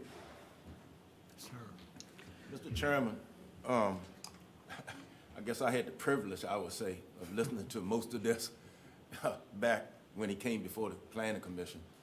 And certainly at that time, one of the things that Mr. Costello just said was said, that was gonna keep the land, you know, in farming. And I know at that time, the commissioners really wrestled with whether they should consider whether this was gonna become part of the solar. Should they consider that in the process of whether they should approve it or send it to us saying we should approve it? They went back and forth on whether they should consider the solar part of it. And in the end, they said we should just consider whether it should be changed to ag or not, just based on that. And that's how it comes to us with a recommendation of be approved, because they just considered it being changed, like any other piece of property would be changed from, you know, change zoning, not with the solar part in it. So that's why it came to us with that recommendation. I want to make sure we get that clear, how they came to that decision to send it up to us like that, because, you know, the solar wasn't part of it. It was just whether it should be approved. And if you look around that land, it's all agriculture. It's not residential. That was my thinking as well. Let me get close to my mic. That was my thinking as well. You know, if we didn't have solar attached to this, we've already approved this and been gone to the next project. So I don't have a problem with this. Anyone else want to say anything? Yes, sir. I respect the opinions of my fellow board members regarding this matter, and I can tell you that in normal circumstances, I would vote in a heartbeat to have this rezoned from R1 to agricultural, because again, that area right there is primarily agricultural. It's been that way for a long, long time. I wouldn't even venture a guess as to how long. But the fact of the matter is, my opposition to this project and some of the solar things that are coming down at this point in time deals with the way this has been handled. I've been accused of being flat out against solar in Lancaster County. I'm not, but there is a right and a wrong way to do things. There's a right place to have this stuff and a wrong place to have it. I have voted against a similar request for rezoning that was introduced a couple months ago. That vote did not prevail. The majority granted the change from R1 to A2. But if I'm going to be consistent, I'm not going to support this one either, because the fact of the matter is, even though there's statements made in there that it would stay farming, otherwise stay farming for years and years and years to come, well, the fact of the matter is, when a solar outfit like Open Road comes along and offers a lease for it, boom, that changes right there to something that at that time was only in the M1 zone by special exception. No thought given to it. I'm told here that that is a contingency in the lease, and that's obviously the good lawyers protected them. But this is not the way to go about doing things. It's just further indication that when the way this whole thing has been handled is people come into the county, and I'm assuming they did their due diligence and realized that a property had to be zoned M1, but yet started signing up people on these leases when property wasn't zoned M1. And now here we are, the same night that we're going to consider the whole project, everything jammed up at once, and at the tail end, the site agreement. It's a rush to judgment. It's wrong. It's foolish. I will not be talking as we get to the next two because I've pretty much stated my opinion. But the way we're going about it is totally wrong. And the fact that we did not approve the comprehensive plan, because that was kind of a lockstep that had to go in there, I would argue that there's no way that we should be saying in the site agreement when that comes up that it's quote unquote substantially conforms to the comprehensive plan. Language required by the state. And I know why, because those of you who are familiar with the acronym CYA know exactly what that is from the state's perspective. It'll come back on us. So I'm sorry, Mr. Swann. Like I say, normally I would support this. If you were going to just continue on to do farming, I think you would be entitled to the land use tax and so on and so forth. But Mr. Chairman, and I thank you for allowing me to introduce the motion on this, I move that this rezoning not be approved. All right, you've heard the motion. All those in favor of the rezoning not being approved, raise your hand, say aye. Aye. All right, 2 ayes. All those in favor of, against this, say aye. Aye. So that motion is lost. All right, so I will reintroduce a motion to approve the zoning district classification from R1 residential general to A2 residential, agriculture general, A2 agriculture general. You've heard the motion. All in favor of that motion, say aye. Aye. All right, that's 3. Nays? Aye, say, raise your hand. 2. All right, so 3-2. All right, so that motion carries. All right. Mr. Barnes? Whoa.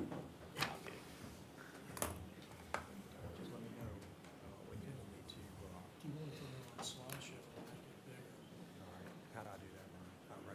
Yep. And then hit from the beginning. Hopefully that'll pick it up. Yeah, click through them. But this is Don, is this Don or Brian? I guess it's Brian. It's Brian.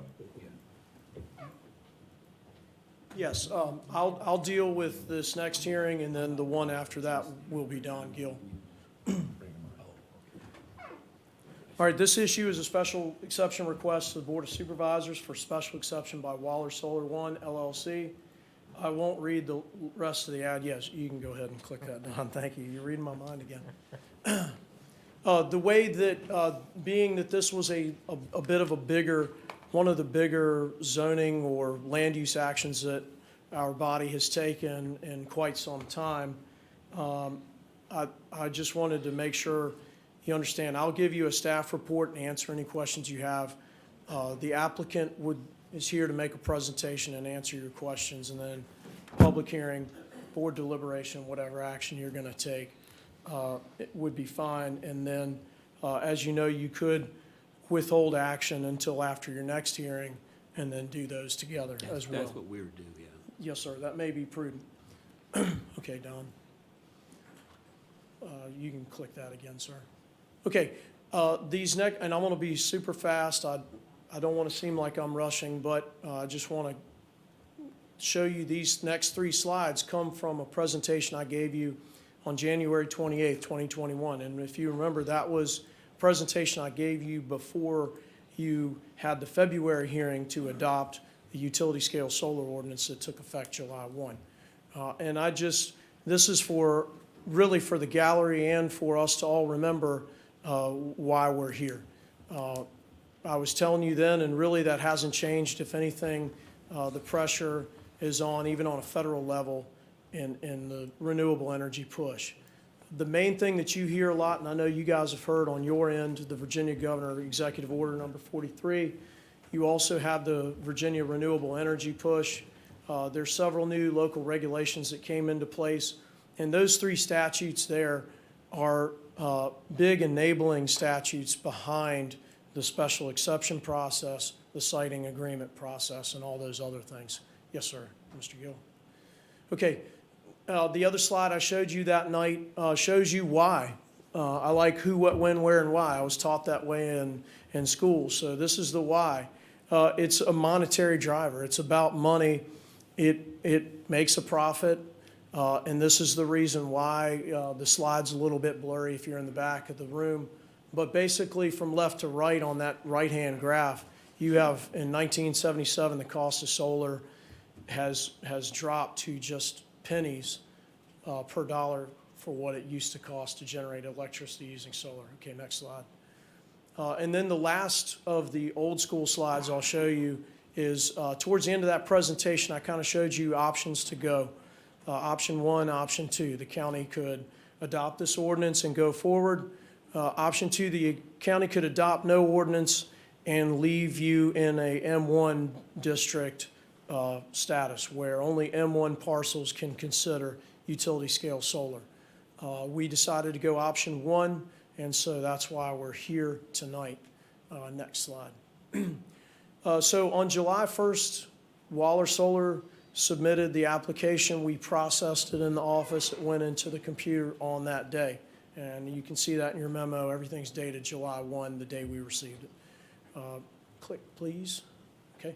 This is the proposed layout. I'm not going to belabor that. That's the job of the applicant to tell you about what they're going to do. This is the approximate layout throughout the county. You can see there, you can probably see it well on your monitors. The white line is actually the transmission line that runs from the top of the screen all the way down to the bottom of the screen. That's the main transmission line.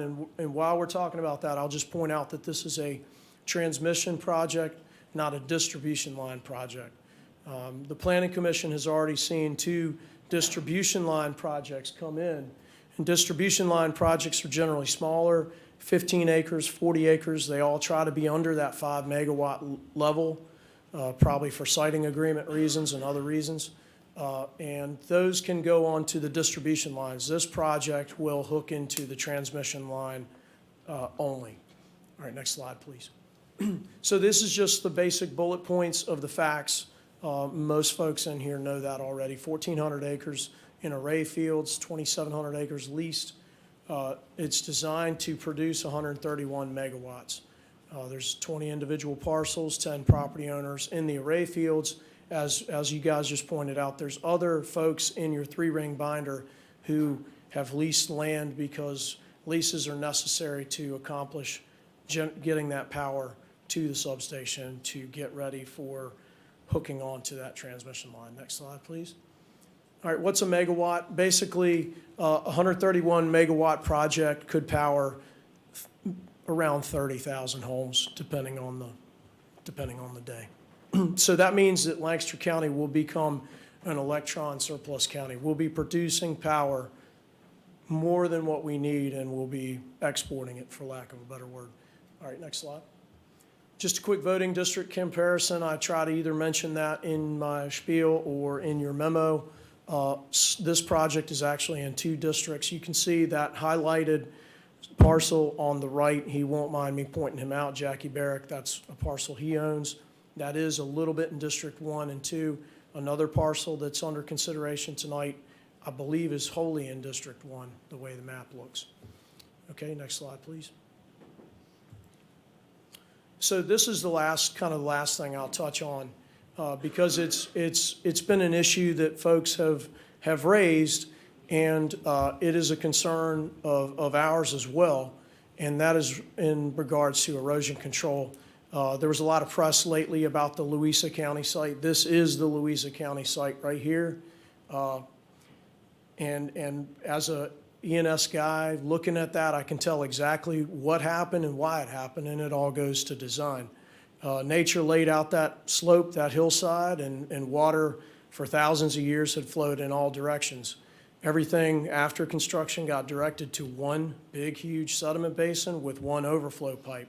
When projects are designed for a 10-year storm or a 25-year storm, and you get a 50-year storm, it will push water out of that pipe at a very high velocity, and that can cause damage downstream. So the county has decided to opt into DEQ's offer to review erosion sediment control plans for solar sites over 5 megawatts. We decided to go with that. Mr. Gill signed that agreement recently, and DEQ accepted that. However, the county will maintain erosion sediment control enforcement. That may be good news to some people, that may be bad news, but that is the way that it is laid out at this time. If the project's built, there's a lot of permitting fees that come along. There's funding sources. There's also proffers, I understand, to help fund other positions with the county and other assistants to provide that enforcement function and checking these sites as they're developed to make sure that the erosion sediment control protocol is followed. We will not have jurisdiction over stormwater. That may be good news, that may be bad news, depending on where you sit. The Department of Environmental Quality will have jurisdiction over stormwater on Waller Solar. All right, next. Can we just point out that the Louisa project met all of the DEQ requirements, all of them? Yep. And look what happened. So now we're turning over something to them because it's easier on us, but we're going to pay the price. Correct. And this next slide was made for that point, because I will agree with, if you could go back one click, Don. So here's the problem, and I've said this to the board members, and I've said it publicly to several of y'all, and it would be great if some legislators were in the room and they would hear that as well. The problem with this approach is that the designer used engineering techniques. However, those engineering techniques were designed for Walmarts and Wawas and Dollar Generals. When you get to a 1,000-acre site, a 1,400-acre site, it's agricultural land, it's forestry land, as we've just pointed out. It will remain zoned agricultural. Maybe someday it will once again produce food and fiber and fuel. In the meantime, agricultural techniques of erosion sediment control should be used. They're more appropriate for the bigger sites. They work better, and you already have expertise on the ground. For thousands of years, we've been controlling erosion on farmland. That's a known. There's no need to invent the wheel. Also, as I should point out, those techniques are also cheaper. Building a basin like that is very expensive and prone to failure.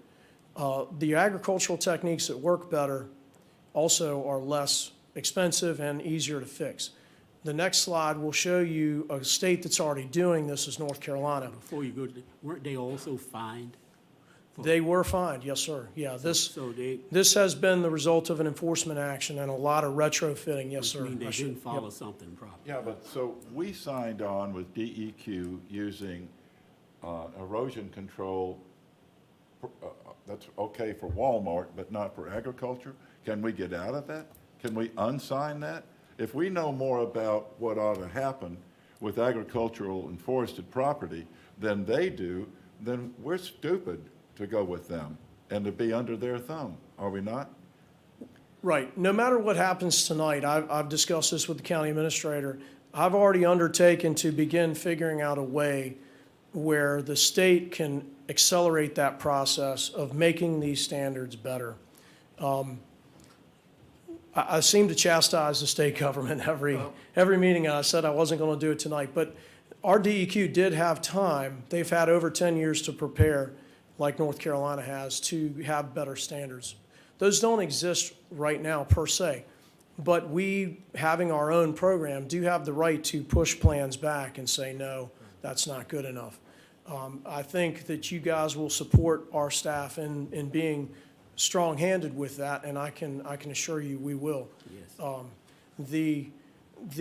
The fact that DEQ will be kind of looking over our shoulder on that, I think knowing DEQ like I know them, they're going to be even stricter as well. Yeah, like the people at Fisher's Pit, just how great they were for us. Yes, sir. Yes, sir, Mr. They were fined, the developers were fined here, but looking at those muddy waters, probably almost solid mud, how about adjoining property owners? What was the impact on them, and is that something that's going to be remediated anytime soon, or is it going to be a long-standing problem? I don't know, sir. I have not been to Louisa County to look at that damage myself. I don't know what the process is. You could probably get that answer from somebody from Louisa County, right? Perhaps somebody on the Board of Supervisors. I can speak to the famous Walmart blowout from many years ago. Walmart was ordered by the state to go downstream for quite a distance and actually clean up all the sediment that left the site and remediate it. But once again, is that a remedy that puts them back, makes them whole, as the lawyers say? Are the adjoining property owners now or anytime soon going to be made whole by what has happened right there? Yeah. Sir, I don't think I can answer that tonight, sitting where I am. Yes, sir.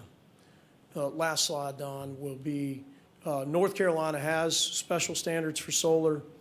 They use similar to rooftop disconnection, what we call rooftop disconnection, where the solar panels are basically in a pasture setting. Most of the articulating panels are moving as the day goes on. So you see with fixed arrays, I would advise that this body, you don't have a fixed array project before you tonight, but anytime you do, I would advise that you condition those projects that they need to move those panels much further apart. That is a known problem. Virginia doesn't have a standard on that yet, but you can enact your own standards with conditions on these special exceptions.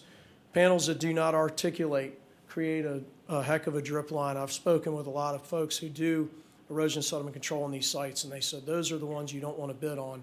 Articulating sites, it's moving.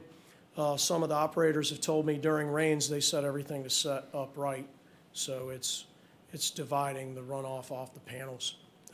Some of the panels now are further apart because efficiency, really even in the last couple of years, has gone up by about 10%. They're moving the panels further apart to help with that runoff issue. But I think North Carolina is the way for anybody who's listening and can lobby. I'm not allowed to lobby, but I think North Carolina standards should be adopted in Virginia. I think that would help immensely. But like I said, we are allowed to be stricter than the state law. Excuse me, we're allowed to tell DEQ what we require? By our conditions, we can impose conditions on the project. Good. Yeah. Because that's what this is all supposed to be about, right? Mr. Barnes, I would like to work with you and get some information on what you're suggesting, and I'll take it to VACO. Thank you. Appreciate that. All right, next slide, Don. So that was my staff report, gentlemen. I'll answer any other questions you have regarding policy or anything that's come up in the meantime. You and I spoke by phone, and I asked you why there seems to be this rush to get this through. And you had a very interesting answer, if you're willing to share that with us. I do, yeah. And I think that's something that needs to be discussed publicly. Maybe I'm not the vehicle to do that, but I'm placed in that position. Yeah, we discussed the queue position procedure that PJM, the grid operator, uses. Today, Mr. Gill, Mr. Palin, and I spoke with another solar developer who is a distribution developer, they answer to Dominion with the queue position. And by queue position, I mean QUE, the line up. Place in the line. Correct.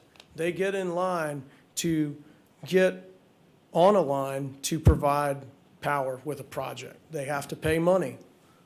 And these guys can speak much better to that than I can. That's not part of my business model, thank goodness. But some of these projects have certain payments coming up. Those payments do not match our approval process for land use considerations.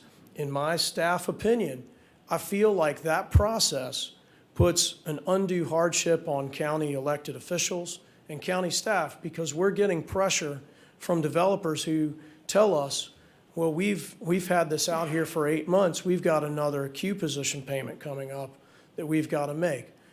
Today we heard a payment of, and I don't think she'll mind me quoting this, of close to $1 million for a 15-acre project and a 22-acre project side by side that they've got to pay to Dominion to stay in that queue position.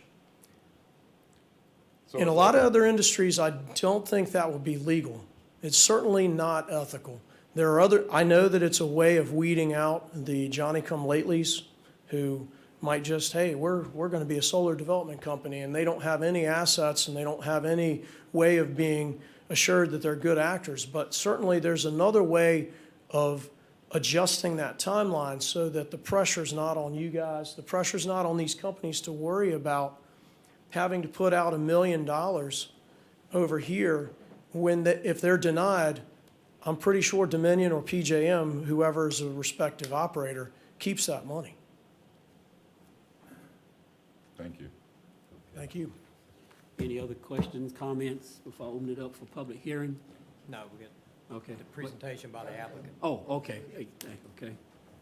Craig Dare with Open Road.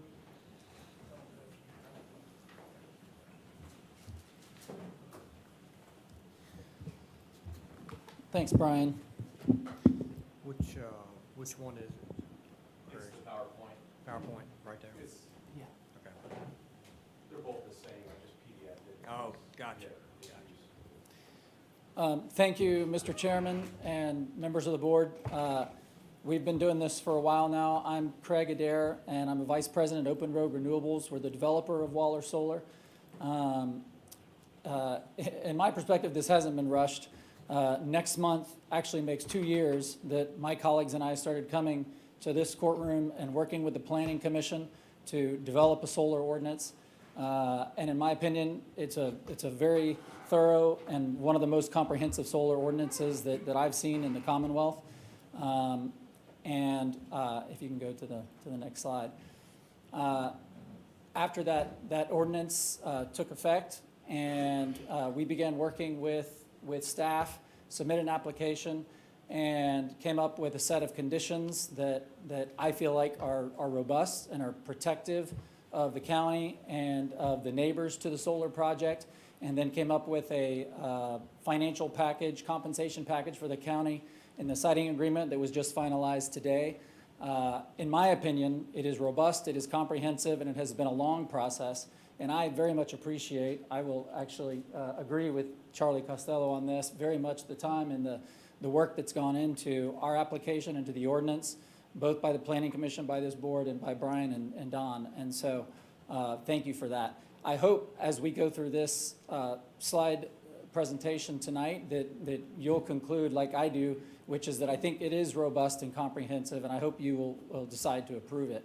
So the two things that are before you tonight are the special exception and the siting agreement. These slides here, there's going to be some information that's duplicative of what we went over a couple of months ago, and I'll try to do that part quickly, but I want to hit at least the highlights because there are members of the public here that were not at that work session, and I want to get everybody on the same baseline for the project. So you can move on. Quick summary of Waller Solar. There are 22 total participating landowners. That includes those that have signed leases, as well as the easements for buried electrical cables. The maximum project size under the application is 1,400 acres, even though the fenced area where there will be solar panels would be closer to 1,000 acres, and that's in the conceptual layout that's in the application. We expect the project to be, have a capacity of 131 megawatts and a total revenue over 40 years for the project of just under $18 million. And we'll go into that a little bit more later. Move on, Don. This is the project area. Most people are familiar with it at this point, but it's at the far northwest end of the county in a fairly sparsely populated area. Most of the land, about 70% of the land that's in the project is currently managed timber. About 30% of it is farm cropland, and that's the portion that's over on the far west side, and then a small portion on the far east side, and the rest of it is currently managed timber. Move on, Don. There are a few clusters of homes or population centers around the project area, and those are circled in yellow. One of the things that's unique about this project is that given the location, given the existing trees, there will be, most of the panels will be screened by existing vegetation. And we'll get into the screening that's required in your ordinance in a minute. There's the project size, and when you look at the actual fenced area, it's closer to 1,000 acres. You can move on, Don. This is from your ordinance that our project will comply with. The setbacks from ag parcels is 50 feet. Setback from residential parcels is 100 feet. Public roads 75 feet, except for you impose a 250-foot setback from Route 3 and a couple of other corridors, but that's the one that's relevant to our project. The vegetative buffer, I think, is probably the most innovative buffer provision I've seen in a solar ordinance. It's rigorous in that you require a buffer around the entire perimeter. Many counties only require a buffer when it's close to a home or to a road. Yours requires a buffer around the entire perimeter of the project. But because I appreciate the flexibility you built in there to allow for existing trees, the planted buffer, which is the schematic that's on the right, requires 4 rows of a mix of evergreen shrubs and trees. And then in certain places that are more than 1,000 feet from homes, you'll allow the cessation of mowing to create a natural buffer. So there will be some places where we'll be doing that too. Thanks. Here's something that I want to focus on. This we didn't talk about in August, which is that the project is designed to avoid all wetlands, floodplains, and the resource protection area. This is a map that's just zoomed in a little bit so you can see that the pink area there is the project boundary, the 1,400 acres maximum extents. But in most cases, because the project will actually only take up closer to 1,000 acres, in most parts of the project area, the fence line will actually be significantly further away from the RPA than the project boundary. So that's just a snapshot, an example on the right, the solar panels in blue.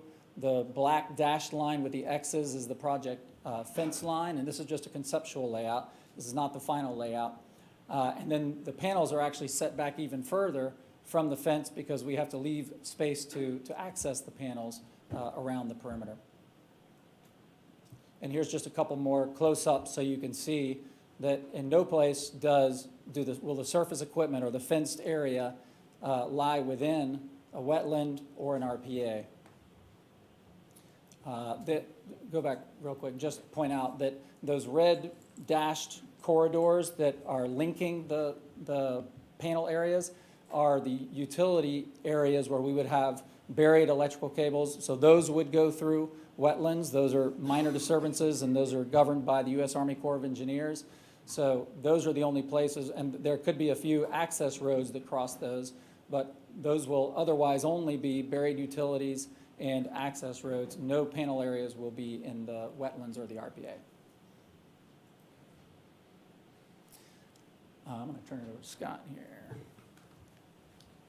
Good evening, Scott Foster with Gentry Lock. Good to be back with y'all again. I want to talk to you tonight about your land use decision and going to strike a theme of compliance. This project complies with your solar ordinance, complies with your comp plan, it complies with your special exception requirements, and we've proposed a comprehensive set of conditions that I'm going to highlight some important provisions for you. Like Craig noted, we were here throughout your ordinance adoption process, participating in that, hopefully providing Brian with some good information. That was a great process. I've said this before, it's an excellent solar ordinance. You guys are well prepared to address solar of all stripes. You're well protected. You've hit all the important notes. Of particular import, and Craig pointed it out, is your provisions regarding vegetative screening. That it's comprehensive. I use what I call the hierarchy of vegetative screening that you all developed in Lancaster when I'm recommending suggestions to other jurisdictions. So kudos on that. Also, last month, in August, we covered quite a bit on decommissioning. Your section is in compliance with state law. You are requiring everything that anyone else is requiring.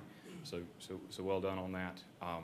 I'll highlight emergency services topics during our CUP conditions, but overall, your solar ordinance is well positioned to protect you, and this project complies with it.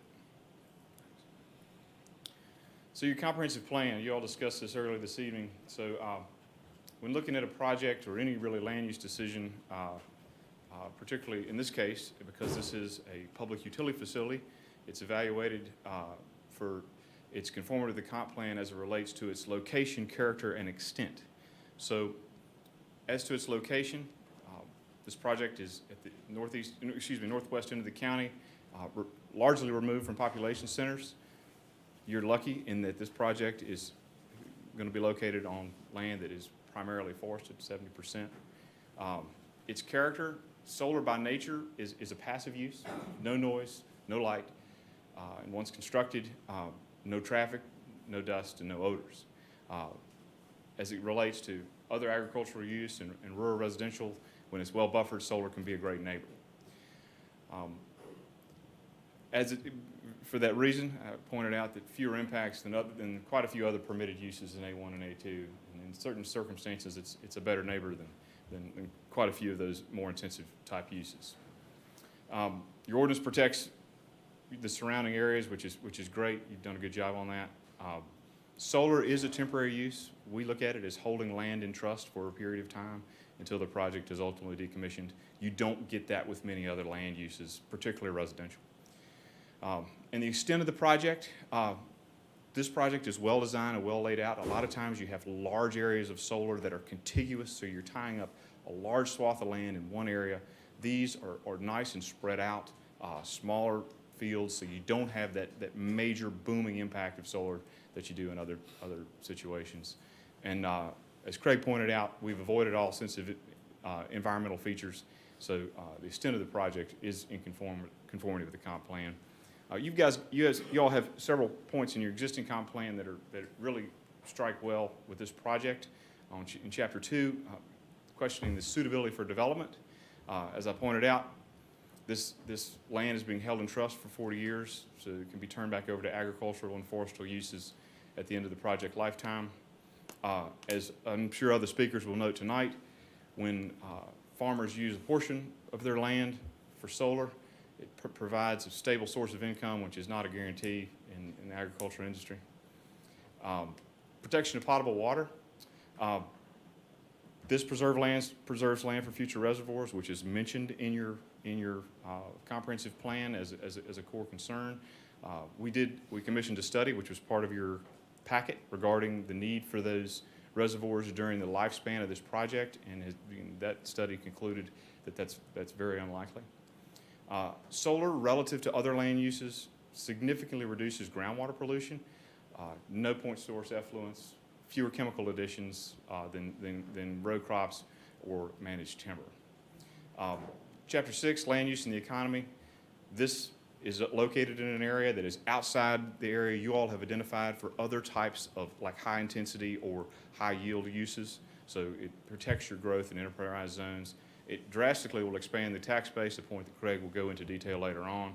And as I noted, it is a shot in the arm for the agricultural industry when those landowners are participating. So this is your Chapter 6 that was approved, was recommended for approval by the Planning Commission on September 16.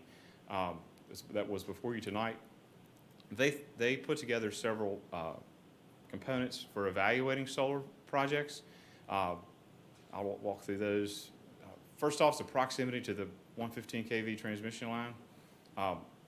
As you all know, and as was noted in those earlier renderings, this project is clustered around that transmission line on both sides, so it is proximate, and it is as close as practical, considering, you know, your all's priorities of protecting Route 3, populated areas, et cetera.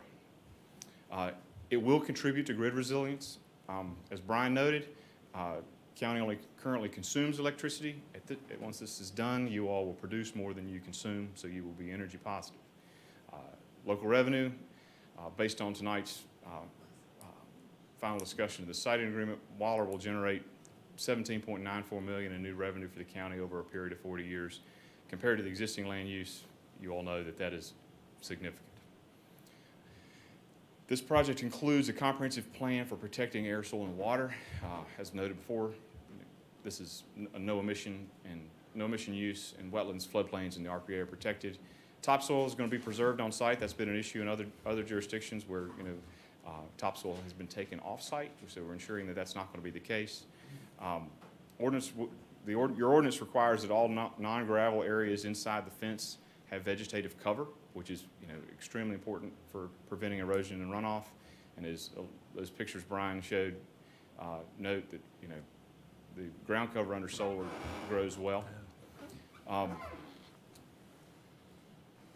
Craig's going to detail this later on, but Waller has agreed to reimburse the county the cost to retain erosion sediment control professionals to review our erosion and stormwater plans, conduct inspections and report to staff. And as you all noted, depending on those, depending on the third-party source and Brian's review, you all can require provisions at final site plan approval that exceed the erosion and sediment control handbook. So I want you to know that you are in the driver's seat for how this project is designed and developed. Land restoration, I've already covered decommissioning, but your provision is in compliance with state law and in compliance with industry standards and is what other jurisdictions are doing. This financial security will be updated every 5 years to ensure that it's accurate. You know, inflation happens, cost of doing business changes, so that needs to be reflected in the amount of security that's posted. So these are your approval criteria for special exceptions. So your zoning ordinance recommends that you approve special exceptions if you find the following: that the location is appropriate and consistent with the comprehensive plan. I covered that. We believe it is. That public health, safety, morals, and welfare are not adversely affected. Given the nature of solar, given the layout of this project, and given the the special exception conditions I'm about to profile, we believe we absolutely comply with that provision. Adequate utilities and off-street parking are provided. Really doesn't apply to solar. No public water, no public sewer will be required. Off-street parking, to the extent required, will be depicted on the final site plan. You're good. So special exception conditions. I want to point out several really important things here. So the conditions before you have been an iterative process between us as applicant and staff. We've traded versions several times. I am now using the model, the conditions before you as a model in other jurisdictions. There are provisions in there that are best practices in the industry, and we've arrived at those conditions through that collaborative process. So I'm very proud of that and thankful for staff in taking part in that process. The things I really want to point out here are emergency response planning and training. We submitted a preliminary emergency response plan so that you all could see the scope and scale of what we were going to propose with regards to responding to emergencies on site and coordination with staff. That plan, also an iterative process, as additional information is known, the plan will be updated, submitted to staff for comment. Comment will be received. Any further updates become a condition of the final site plan approval. So again, you're in the driver's seat to make sure this thing is installed and operated in a safe manner. Also want to talk about, and I've already talked about this a bit, the third-party experts. We're really proud of that. Craig's going to talk about that in detail. One concept we've been using a lot is this project liaison. You need a designated point of contact who can answer questions about this project from day one through operation. The project liaison provides that. It's an important position for both you all as the county to pose questions and the general public. Project component specifications and disposal. This was one of Mr. Westbrook's comments at the August meeting. We've committed to Tier 1 components, meaning they've passed all relevant tests, including the TCLP test, which is a leach-it test. I'm not a scientist, not even an engineer, but this leach-it test essentially grinds up panels. You run all sorts of water, other solvents through it, and attempt to get heavy metals and other pollutants to come out. The panels that will be installed here will have passed that test and ensure that there will be no leach-it or potential harm to groundwater. Another provision is violation and remedies. We want to make sure that everyone's very clear if there is an issue that the county is in the bully pulpit to ensure it's enforced, and we provided very specific provisions on how that occurs. And that brings me to another one of Mr. Westbrook's comments, because it's clear you saw the violations and remedies section with regard to road repairs and VDOT. So that section in section 17 reads, with respect to any road repairs necessitated for roads due to during construction, any such repairs shall be made within a reasonable period of time from when written approval is approved by VDOT. So that condition relates back to condition 3, subsection A, the transportation and traffic control plan. So this is one of the items that will be submitted with final site plan and is a condition of its approval.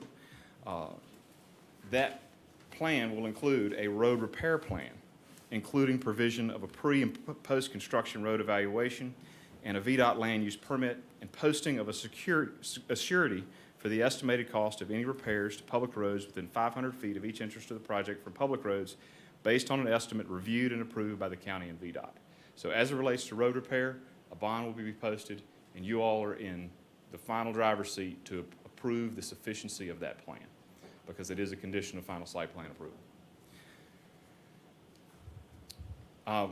Last point, applicability to any successor and assign. This is a question we get a lot about solar. Hey, we like you guys, but what about the next guy? These conditions are watertight, as is the siting agreement, and will apply to any successor of the project. They're binding on any future successor and assign. So you brokered this deal with us, but any other person in the future is bound by them. So I'll let Craig talk in detail about our enhanced special exception conditions.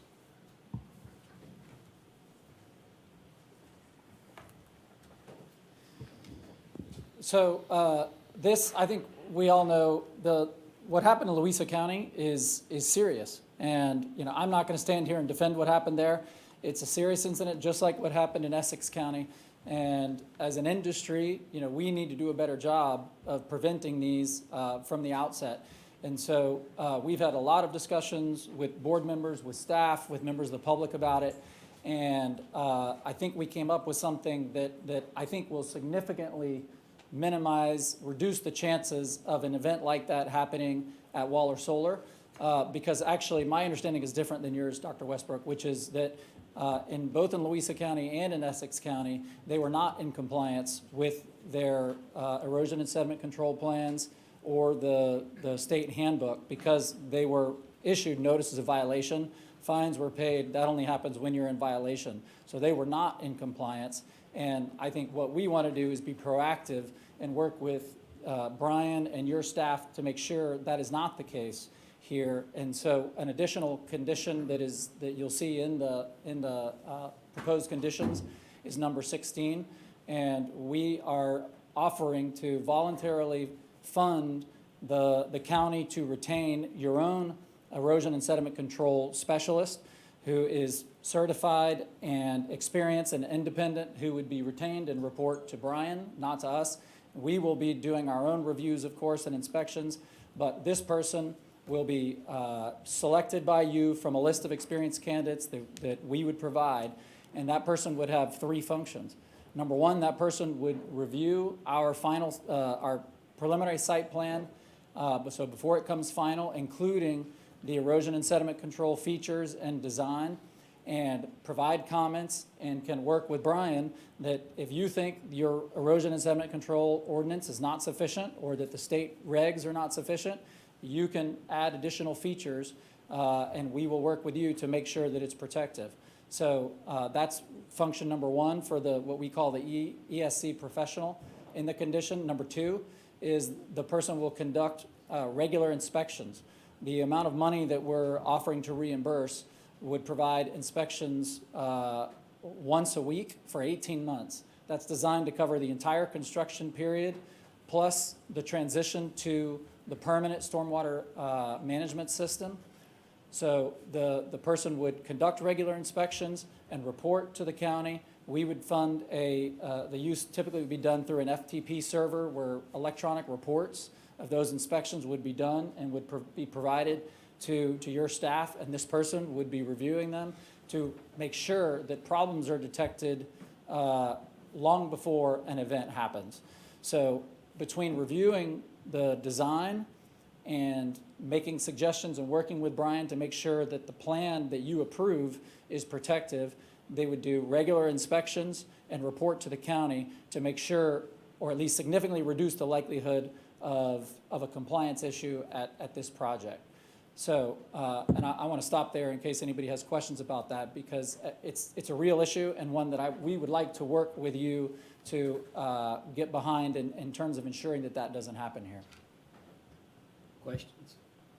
I guess the only question I got is, what's the significance, and it has to be a Virginia-based professional? Well, I think the reason for that is just that every state has specific conditions and every region has specific conditions. And so I think it's important that the person be Virginia-based, because that person is going to know soil conditions, topography, Virginia law, the handbook better than somebody who's not based in Virginia. And because the idea is that they will be doing regular inspections, Virginia-based is going to make it not only more cost-effective, but make it easier. They'll spend less time traveling to get to the site and to facilitate the regular inspections. The reason I asked that question, I almost knew what you were going to say, but was because of what Brian said earlier about North Carolina. That's why I asked that question. Well, I mean, that's close enough by. If you want to revise that to say Virginia, North Carolina, or in the Virginia region, I think our idea is just that you don't want somebody from Arizona who doesn't know the conditions in Virginia. You want somebody who knows the regs, who knows the specific conditions in Virginia. But I think North Carolina would fit that criteria as well. Any other questions? Okay. I think we're about to the end of our presentation. I do want to cover, now that we know the full picture of the revenue that the county would receive from Waller Solar, there are 3 buckets of tax revenue for the county. The first is increased real estate taxes. As the land comes out of land use and is taxed at full value, that is estimated to be around $3 million, and these are all over the full 40-year term of the project. The revenue share payments that start at $1,400 per megawatt per year and escalate would be a total of $11 million, roughly, over 40 years. And then the voluntary payments under the siting agreement would be an additional $4 million. And your committee has selected a schedule that has an upfront payment and then annual payments over 30 years. And for a total revenue package to the county of just under $18 million. And that is a little over 40 times the amount of revenue that you would receive from these parcels if they stay in ag use and are not put into solar use. That's number one in terms of benefits to the county. Of course, there are the payments to the landowners, and most of the landowners are local, and those payments will go to local businesses and restaurants. There will be a significant number of jobs created during construction, around 140. That's about a 1-year period. And you're going to hear from somebody tonight who's, I think, has an exciting news about ways that could help local folks get those construction jobs. And then also, there will be roughly 4 permanent jobs created for the operation of the facility. It doesn't take many people to operate a solar project. That's a technician, a security guy, grounds maintenance. And so that's the economic benefits. The siting agreement has a few different components. One of them is that in addition to, under your ordinance, you finding the project substantially in accord with your comp plan, by signing a siting agreement, you've deemed the project substantially in accord with the comp plan. As Scott talked about this back in August, but in a unique feature of the voluntary payments under a siting agreement is that they bind future boards and allow you to secure bonds should you choose to do that on the payments under the siting agreement. We worked with your finance committee and with the board to come up with a set of payments that I think are very good and certainly at the top end of what counties are getting from solar projects in Virginia today. And then the total is the $4 million for the voluntary payments over 30 years. Before we finish, I did want to ask, there's been some questions that have come up about how solar projects can impact the property values for neighboring properties. And we submitted an extensive study on this topic because there is lots of data, not just in Virginia, but around the country. And the certified appraiser that did that study is here. And if he could just come up briefly and share his research. Good evening. Hi, my name is Rich Kirkland with Kirkland Appraisals. I'm based out of Raleigh, North Carolina, but I'm also a certified appraiser here in Virginia. I guess you've seen the study, and I was just going to briefly just summarize what I found and what I did. I've been looking at solar and properties values next to solar projects for about 13, 14 years now. In that time, I've looked at over 800 solar farms. I've worked in about 19 states, including North Carolina and Virginia. What we do is we're really looking at matched pair analysis or paired sales analysis. That's where you look at a sale of a property next to a solar farm and you compare it to similar properties nearby that are not next to a solar farm to see if there's anything you can measure as far as impact on the property value. We've done that looking at projects here in Virginia. We've done that looking at countless, well, not countless, but many in North Carolina. I've got 4 solar farm projects in Virginia I've looked at, and from that I've pulled 7 matched pairs, so 7 different analysis points. They're all supporting an impact of 0 effectively for any of these. We look at impacts between plus and minus a few percentage points as being 0 because real estate is an imperfect market, and 2 identical properties on the market, they're going to sell for slightly different prices anywhere. So we're finding generally that when we look at all the data points across the United States, we've got 37 solar farms, and we've pulled 94 matched pairs that we've looked at. We're finding they pretty much fall at about a plus 1% impact, meaning it would suggest an enhancement for being next to it, but plus 1%, that's just in the static. We call that no impact. This data is supported by university studies. There's been studies put out by the University of Texas, University of Georgia, University of Eastern Carolina University. University of Rhode Island's got an interesting study that came out. They actually found a negative impact in suburban high-density residential areas, but in rural areas, they found no impact on property values. They define rural as anything less than 2,000 people per square mile. The area around this project, there's currently 36 people per square mile, well below the threshold that they've set from that study. So again, the university studies are all supporting a finding of no impact on property value. We've also done a survey of assessors across Virginia. The responses I've gotten, I've tried to contact every excuse me, county, but haven't gotten full responses, and many of the responses I've gotten are from counties that don't have any solar. But from those that do have solar and have responded, we've got 16 responses, and 16 responses indicate that they don't make any adjustments for properties adjoining solar farms. They're finding no impact on property value. In fact, one of the assessors suggested there might be an enhancement. I also spoke with one of the companies that does the assessments for a lot of the county assessors. In Virginia, there's a lot of the assessors hire outside firms to do that work. Spoken with them, and they've also looked at this question very carefully and found no basis for any adjustments. I've done a similar survey of assessors in North Carolina. So far, we've got 39 responses from counties that have solar, and so far there's 39 responses saying they do not make any negative adjustments for properties next to solar farms. So the university studies, the matched pair analysis that we've been doing, the assessor surveys, and a number of other articles that are listed in my report and other appraisal studies that are listed in my report, all are finding that Solar farms are a good neighbor, that they're not negatively impacting adjoining property values, and that they are harmonious use in agricultural areas. I could go into greater detail or answer any questions, but it's my professional opinion that this project, if developed as proposed, would not have a negative impact on adjoining property values. Any questions? Thank you very much. All right, thank you. Any others? Any others? That's it? Okay. Thank God. All right. At this particular time, then, I'm going to open this up to a public hearing. So any comments from the public? Remember, you have 3 minutes. Can you keep time? Mine's dead. Yes, I will. Mine's dead. You've got the list there. All right. Oh, yeah, I got it. Let me call. Wait a minute. All right. You have Mr. your Bella's sign. going to keep the time. My phone just going dead. Too much action tonight. Yeah. All right. Mr. Paige Henley, Paige Henley.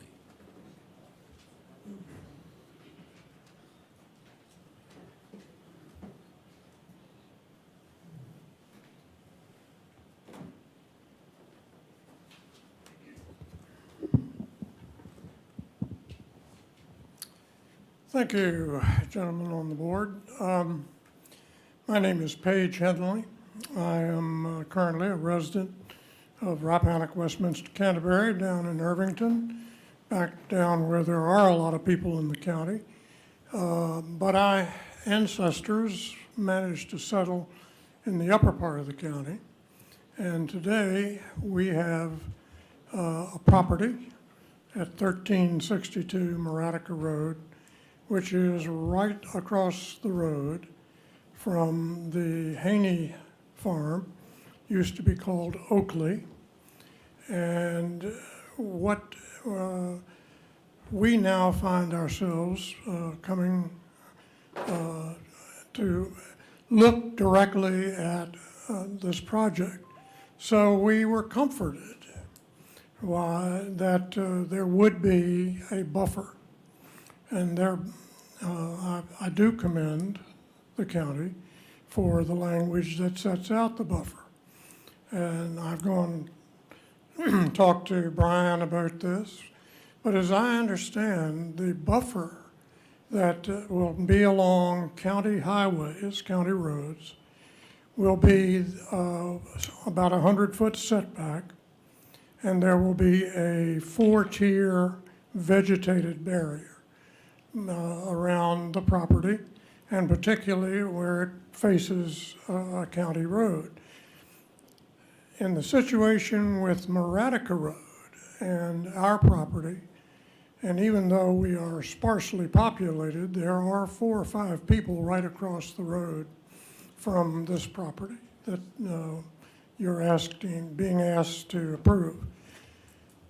What I found, to my concern, is that on this particular property, there is to be an access road that will be directly across from our property.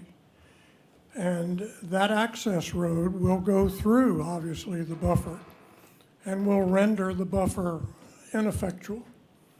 I think this is something that going forward, you may want to pay some attention to, because if you're going to have a buffer, you shouldn't have to also have an access road run through it. And there is an access road to the old Oakley property that's been there for probably 300 or 400 years. And Mr. Haney is no longer going to farm that property. And access from Maratica Road could easily come in the existing entrance and work its way across to the land that the solar panels will be built on. I really would pay attention to that, because one of the things that caused us to say we would accept this solar panel project across the road from us was the fact that there was going to be this buffer. If I now find the buffer's got a big hole in it, then I am very concerned about that. Also, just one other quick point. This property is on the watershed of the western branch of the Currituman River. Effluent from this property flows into the mill pond, between Lively and Whitechapel Church. And that then flows into the western branch. So pollution control and protecting the effluent of the watershed is critically important, and I would hope you would pay serious attention to that. But I would also like you to pay serious attention to plugging the hole in the buffer and let the developers of the property use the existing entrance to the old Oakley property. Thank you. Thank you, sir. All right. I have Mr. Gene Forrester, and let me say this, please adhere to the time limit. You see how many people are in the audience. Most of them going to probably want to speak, okay? All right, so like I said in the beginning, say what you got to say. Don't keep repeating yourself, all right? Just get to the point. My name is Gene Forrester. I'm a longtime resident of Lancaster County. I'm a farmer. I agree with Paige in a lot of sense. I'm really concerned about the erosion, but I think in the long run, this thing, I know Brian and Don and y'all have done an awful lot of work to it. I think they'll do a good job. I'm putting it on them. I'll let them know if they don't do a good job. But I am in agreement with going ahead with this thing. Thank you, sir. Thank you much. All right, thank you, Mr. Forrester. All right. Mr. Jeff Hinton?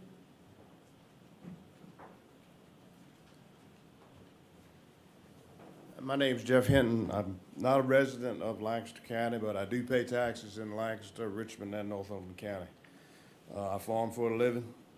I'm just here to say that when a person owns a piece of property, I feel he has the right to do with whatever he wants, how he wants to do it, within reason. And I have no concerns with what's going ahead or supposed to go ahead. And thank you for your time. All right, thank you, sir. All right. Mr. Scott, I think that's Griffith. All right. How are y'all doing this evening? Good. Appreciate your time.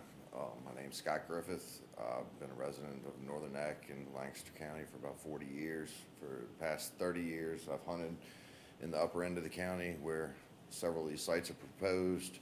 The last few farmers who spoke, landowners and farmers that we work with and hunt around their property. Jackie Barrick, who's proposed to have a site on his property. We've seen lots of changes in the last 30 years when I'm hunting up there. We've had lots of timber cut. We've seen stuff sold and developed. We've seen all kinds of things. But I think the fundamental issue is that if a man owns his land and he needs to do something to better his family and make a profit, that's what all these things are done for. They cut timber to make money. They farm to make money. And this solar project, if it's something that they can do something to better their family for the future, I think they ought to be able to do that. All right, thank you, sir. Appreciate your time. Mr. Costello?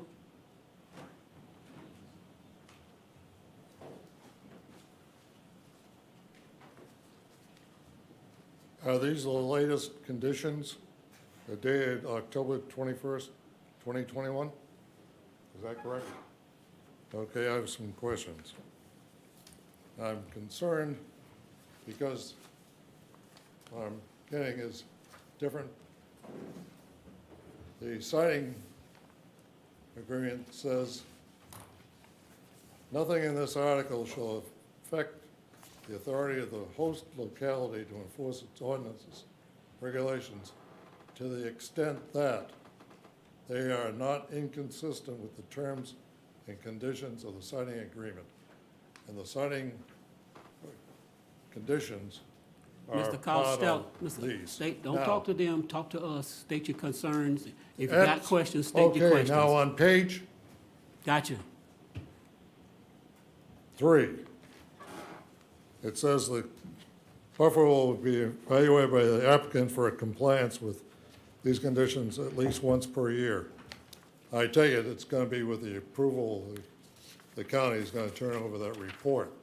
It's not just, so what? On decommissioning plans, they crossed out all parts of the project and its various structures, and just says the project. I would think that all plots ought to be included in those conditions, not struck.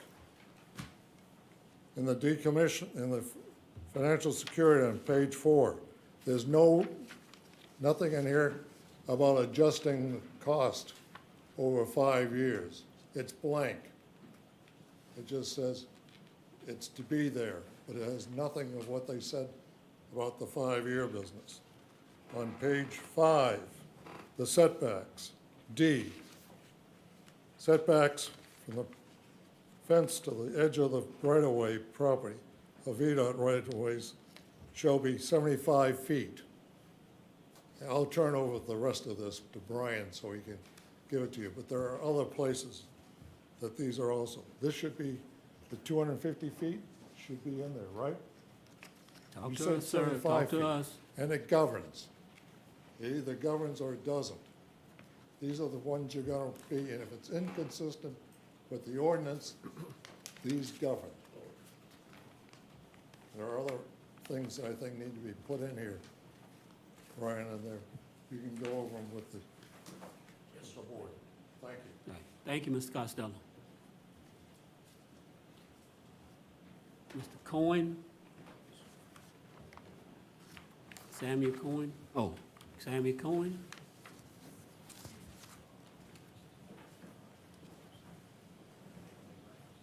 To the Board of Supervisors, good evening. I'm Samuel Kane, Kane. pastor-elect of Calvary Baptist Church, Kilmarnock, Virginia. I've been a resident of Lancaster County for 65 years. I come this evening to stand in favor of the Waller Solar Project. I stand in favor because I think it has more benefits than drawbacks. I see that where it would be effective to the county for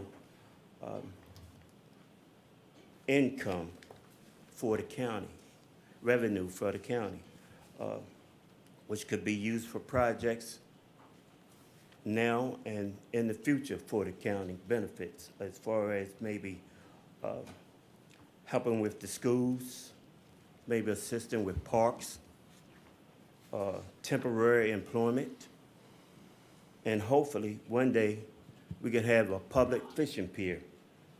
We live here on the water. I've lived here all of my life. And I don't know where a public fishing pier is where I can go and take my chair to catch a fish. I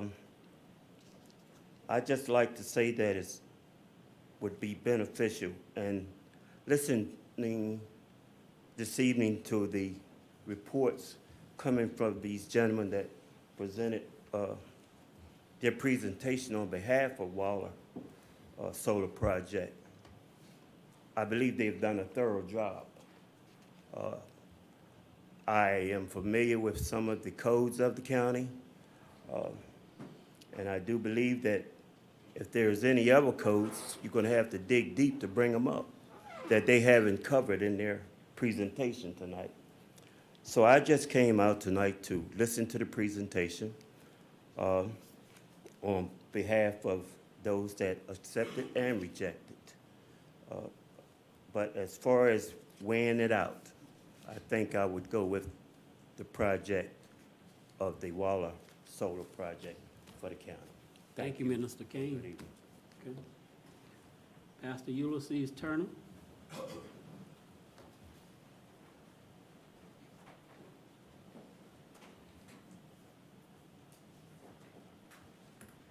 Good evening once again, the chairman, to the rest of the board. I come tonight again in support of this Waller Solar Project. The clean energy and renewable energy industry is one of the fastest growing industries in the United States and globally. Matter of fact, I've just gotten news that our local community college, who does a great job staying up with trends and preparing our residents for the industry and professions that's coming down the pipe. And I understand they're about to start a program where they will do OSHA 10 certification, which is solar certification.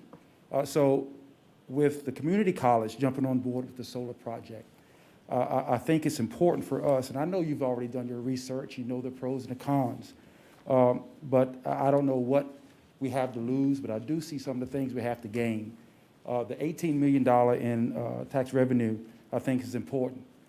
The locale of this project in northern Lancaster, which is mostly in the District 1 and District 2, and the constituents that I serve as pastor of Beulah Baptist Church. I think we'll have a great benefit there. We feel sometimes that Lively or the Upper Lancaster area has been a forgotten community. And I'm hoping that that revenue will be reinvested into the community. It's been mentioned earlier about parks, public parks. I know we have Belle Isle, but we need a place for recreation in Lively in Upper Lancaster County with basketball courts or recreation for our young people, maybe even a library. So I don't know how you would reinvest that money, but I think it's important to at least consider that extra revenue could be placed back into our community to give our people that in Lively in the Upper Lancaster area quality of life. So thank you for your time. I pray and hope that you will look into the pros. I know you've already weighed the pros and cons, but I think it's a lot of benefit for this project. Thank you. Thank you, Pastor Turner. David Peterson. David Peterson.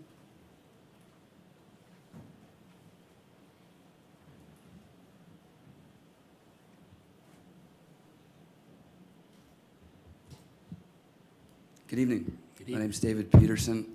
I'm the Executive Director of SHINE, the Solar Hands-On Instructional Network of Excellence.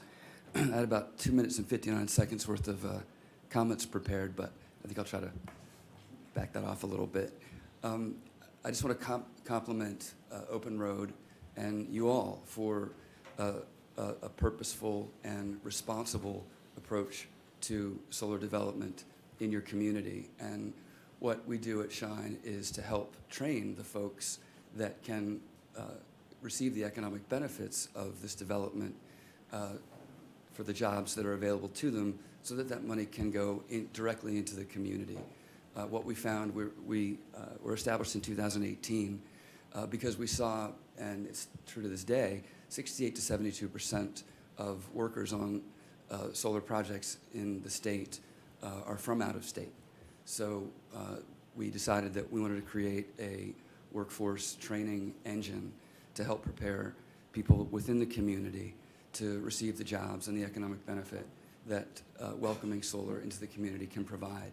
So I'm here to offer my and SHINE's support of the project and commend you for the work and diligence that you've put into this. Thank you. Thank you, sir. Thank you. P.J. Haney.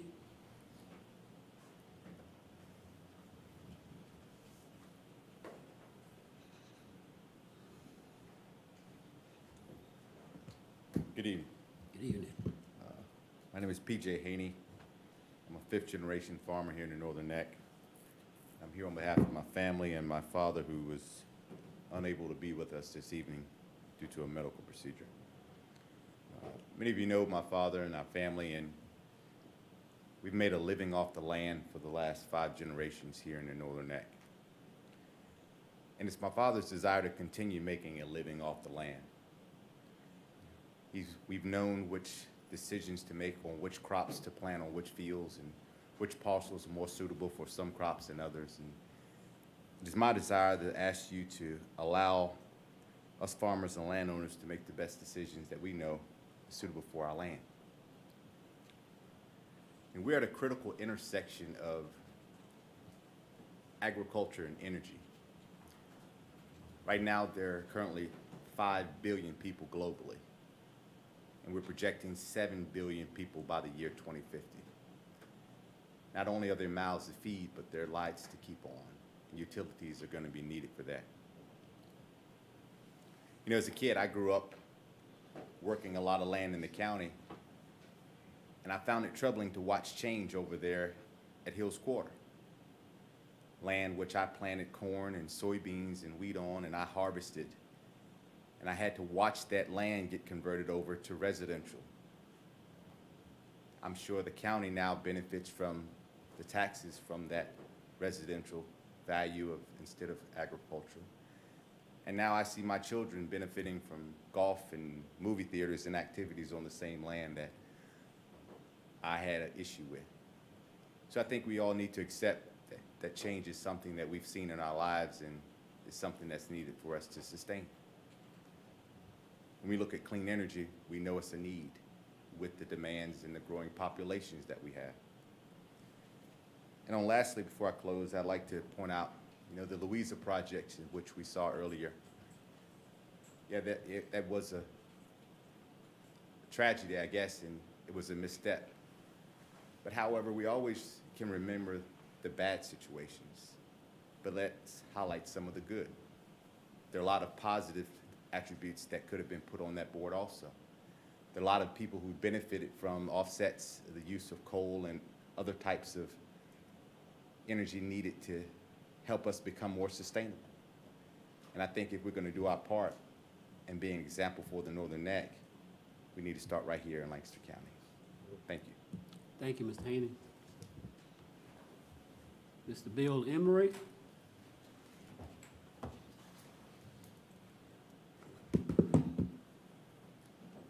Mr. Chair, Commissioners, according to the Solar Energy Industries Association, 131 megawatts of solar power is enough on average to power 21,484 U.S. homes. So if you vote to approve Waller Solar's application for special exception, we've done our part for global warming and then some. Open Roads project should be the last utility-scale solar installation this board approves. I can't talk you into that.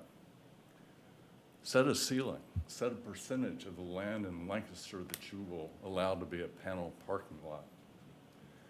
These widespread industrial usages are not substantially in accord with the county's comp plan. They will not clean the air. They won't improve water quality. They won't provide habitat. They will not help our people, our flora, or our fauna. So what I'd really like you to do is set it aside, table it, and then actually examine the economics of the farmland now. How much it costs to plant the trees, what the return on investment is over a period of 40 years, who gets the money, where the money goes. Basically follow the money. How much does it cost to buy enough panels to generate 131 megawatts? Where does that money go? How much money will the utilities be making? How much money will the landowners making? And they deserve to make money. How much money will the county get? We know 18 million. But it would be interesting to see what the 18 million, how that compares to what the utility companies can end up with. I feel like we're selling the county's birthright for a bowl of soup for peanuts. And I'd just like to see the numbers follow the money. Thank you, sir. Thomas Tolles, Jr.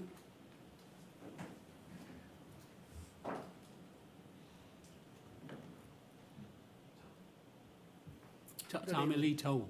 Excuse me? Tommy Lee Tolles. I thought you said, Tom. Come on up, Tom, that's my neighbor.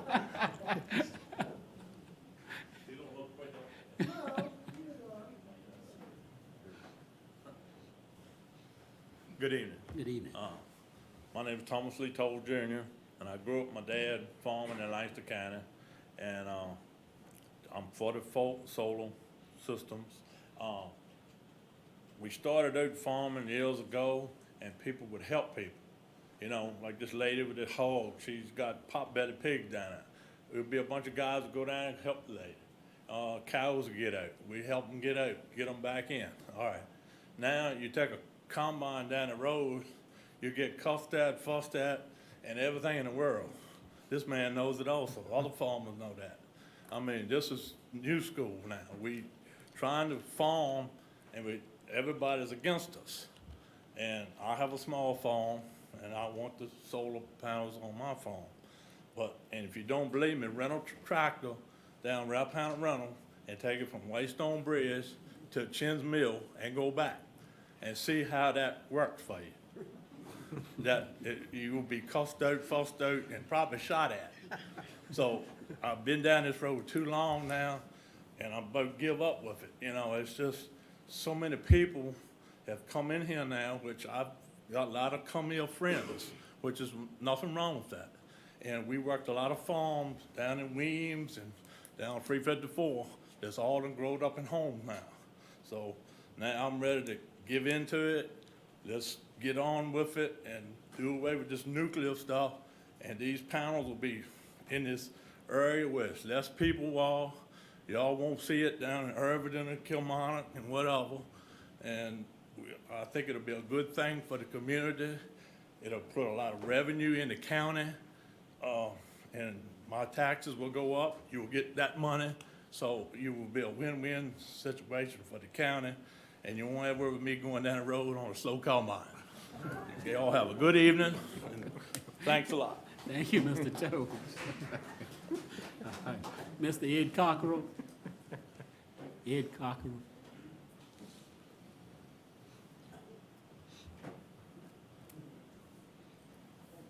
Good evening. Good evening. I'm Ed Cockrell, Muskemon, District 2. I cannot believe that Lancaster County is considering allowing solar fields to be built here, specifically in wetlands area containing 3 major marshes in Mohans Run. The proposal of putting 20 separate sections running in between streams and wetlands seems to be more problematic than just one large section. Common sense will tell you that it only increases the chances of silt and soil erosion into the streams and wetlands. This has already happened in Essex County and other places. We've heard all about it tonight. It was described to me by an environmentalist named Ryan Hoffman from the Friends of the Rappahannock. He called Essex irreparable damage, a catastrophe, and an economic burden on the county. I live next to the Muskemon Tract, where Callahan Swamp, McMahon Swamp, and their wetlands are located. In Essex County and other places, wetlands have filled in and impacted surrounding wetlands. I do not want my property affected by damage caused by decisions in which I was not included in, nor did I sign up for. We built our home overlooking my dad's pond. We follow all environmental guidelines to maintain the wetlands, natural spring and pond that we own. Why should a corporation, the Board of Supervisors, or some of my neighbors have the right to harm my property without my consent? The developer claims none of this will happen. He uses misleading terms like wildlife corridors, which if you contact an environmental expert, you'll know that the land between the streams is a host of vegetation that is also essential to the existence of the ecosystem. Not only does the natural vegetation serve as habitat and food source for native species, but their root systems prevent erosion. Through the construction process, the natural vegetation will be removed and low-growing grasses will be planted which do not have the same complex root system of the natural plant life. That is what causes erosion to occur. Also, removing the trees compromises the stormwater management. Therefore, their construction plan is not adequate for the heavy rain typical to this area. If we take this developer's word, and he is wrong, we will have an environmental catastrophe and lawsuits. That is what happened in Essex. Maybe I'm wrong. If I'm wrong, we've got more trees and we've got more wetlands. Next year's Virginia General Assembly will be considering new legislation because the solar companies are trying to build on wetlands all over Virginia. And because of the disaster in Essex, they are considering new regulations which will affect things like the 100-foot buffer and the types of plants that will be used. It would make sense to wait on their results before jumping in now and making mistakes that would have been avoided. In addition, each of the Chesapeake Bay watershed states has set a shared goal to create or restore 85,000 acres of wetlands and enhance the function of another 150,000 acres by 2025. So why are we planning to destroy 2,700 acres of wetlands when they're trying to preserve them? Many county residents in District 1 and 2 are against the solar fields. They will be more vocal when the construction starts and the noise. They'll be more vocal when they see the landscape change. And if we have environmental problems, oh boy, everybody's going to be upset. Okay. My family has lived on our farm for 6 generations, since 1811. We moved back here to keep and preserve the farm, as I promised my father I would. We also have 2 more generations who will be continuing this promise. Energy corporations, logging corporations, other landowners, or the 5 Board of Supervisors do not have the right to destroy that history and that property. I intend to leave to my children and to my grandchildren. Thank you. Thank you, Mr. Cochran. Mr. George Bott.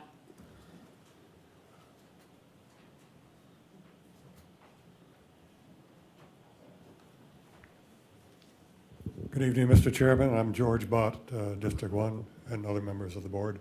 I've got 2 minutes. I'm speaking in support for the Waller Solar Project. These are my reasons why. Because of its location and design, it will have almost no visual impact. The arrays will occupy less than 50% of the land set aside for this project. The rest will be the way it is today. Solar, when contrasted with herbicides, pesticides, fertilizers used in our industrial scale agriculture, is pretty clean. The existing ordinance and siting stipulations will provide adequate protection from any potential adverse environmental impacts. It could be the last major solar project in Lancaster County because of the transmission line capacity as we know it, and you all have a special exemption approval, and you can always vote no on another big project. Thus, I believe it is consistent with our comprehensive plan. In addition, revenues to the county from this capital project spread over 30 years, say, can apply to other large capital projects that we're facing, particularly our schools. Lastly, the Waller Solar Project, power generated, might offset all the electricity used in Lancaster County, as I understand it, if you do the math, without relying on current hydrocarbon power generation, thus contributing our part to our state and our national green energy goals. Thank you. Thank you, Ms. Bott. Mr. Haggard, Tom Haggard.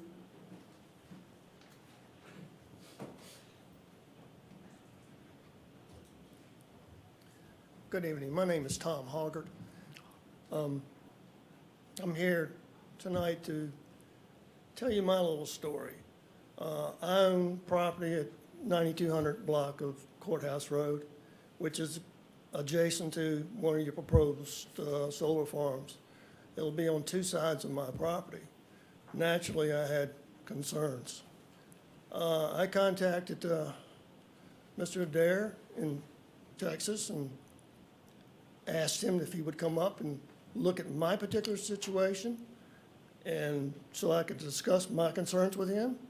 He graciously agreed, came up a couple weeks later. We sat down in my home, which is in a corner of my property. My home is about 200 feet away from one property line and 280 feet from another section of the property line. I told him my concerns about noise, light, soil erosion, existing trees. We went out and walked my property line. He listened to my concerns, went back to Texas, talked to his engineers, and came back and saw me again.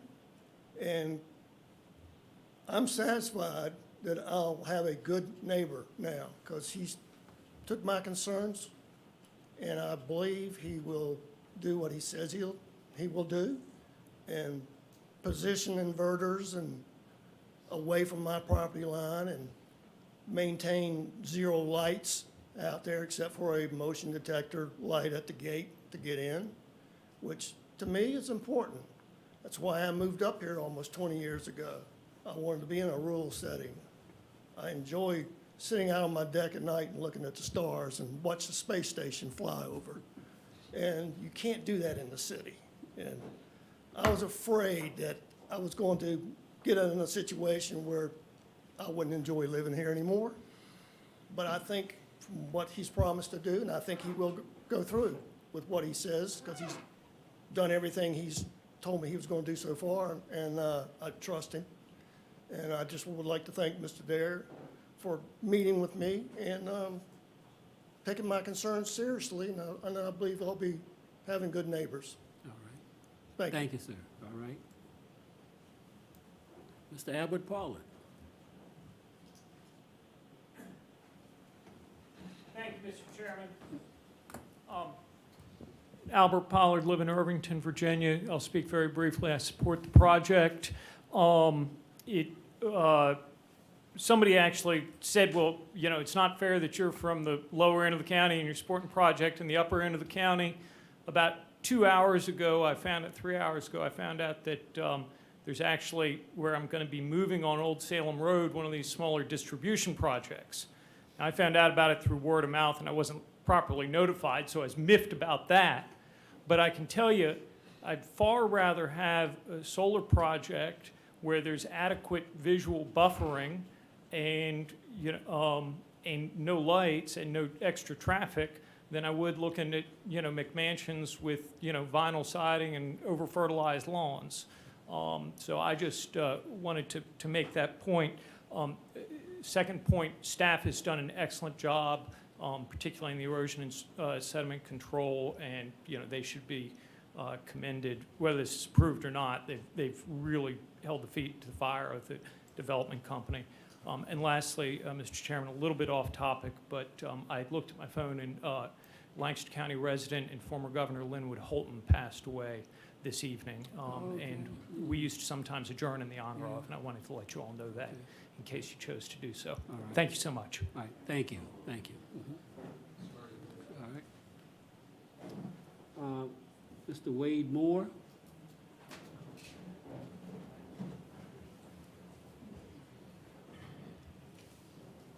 How y'all doing? I'm Wade Moore. I live in District 1. I really don't know what to say. You about covered everything I think I had to say, but we're talking about the 18 months y'all gonna look after where they're gonna do the cleaning up and put the solar panels there, right? Talk to us, sir. Well, what happens after 18 months? Who's gonna look after them? Is somebody gonna patrol the area and look and make sure there ain't no erosion from them?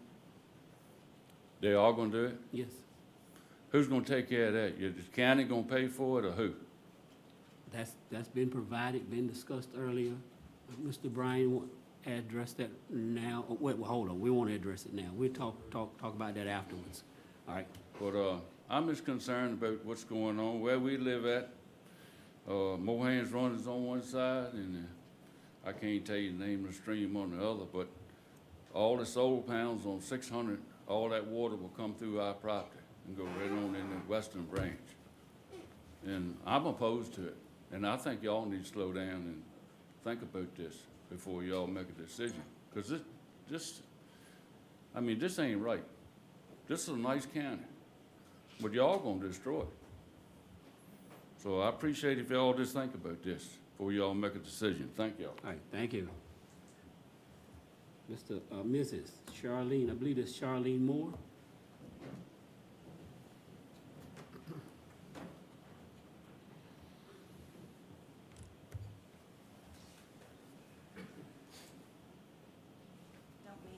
Tag team you tonight. That was my husband. And he has been a certified land disturber, so he knows a lot about erosion, and we've had a lot of it on our property anyway, with the rains and the things that we have recently had. I too am very concerned about what's going to happen to our property because of the location. And it's hilly, and we've got gullies, and so we're going to have runoff. And I'm concerned about what happens when it gets to the rivers, what's going to happen to the seafood, what's going to happen to a lot of things for this county. I'm not here to make my neighbors and my friends mad. I understand where they're coming from. There's an awful lot of money involved, but money doesn't buy everything. And this little county is very unique. We know it's small, but I'm like my husband. I feel like You're going to destroy the uniqueness of it. You're talking about tourism. Why does anybody want to come down here and look at solar panels? And I understand there's the barriers, and I know they've worked real hard on that, but that's why there's barriers, because people are not interested in looking at solar panels. I'm going to be, to tell you the truth, I will not see it. I'm an adjoining property owner, as you. I will not see it from my front door or my side deck or any of my windows, but I'll see it as I go in and out. And because of the terrain, I don't think the barriers are going to do much. I'll see it when I go in the garden also.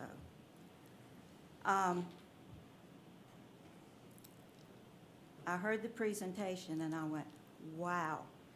I always heard anything that sounded too good to be true usually was. And I questioned some of the things.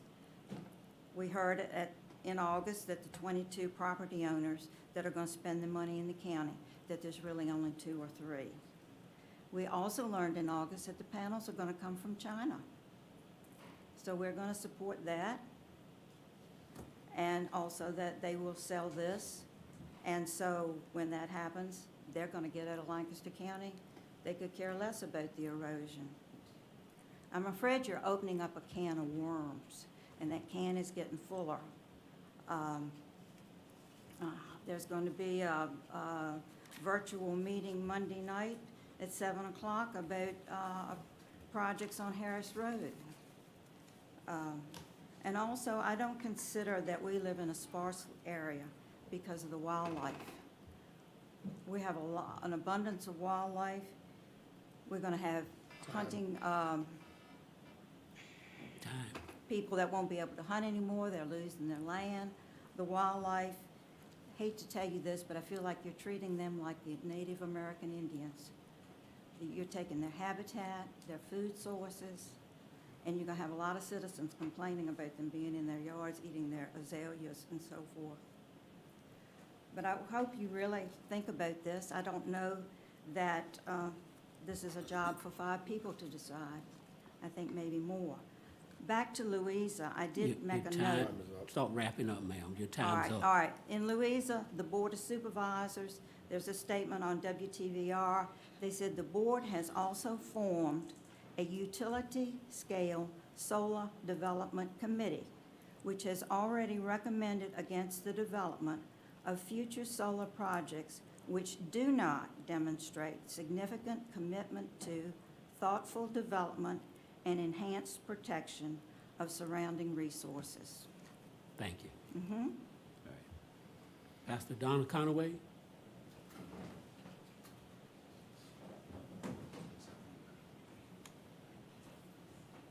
Good seeing you, sir. Good evening, Lancaster County Board of Supervisors, Mr. Chairman. Let me say this. He used to sit here one time. So about 12 Yes, years. I was about to say, Yeah. just a few years ago, I sit where you sat, Yeah. and I admire the work that you all are doing. I was very impressed with the gentleman here with his presentation.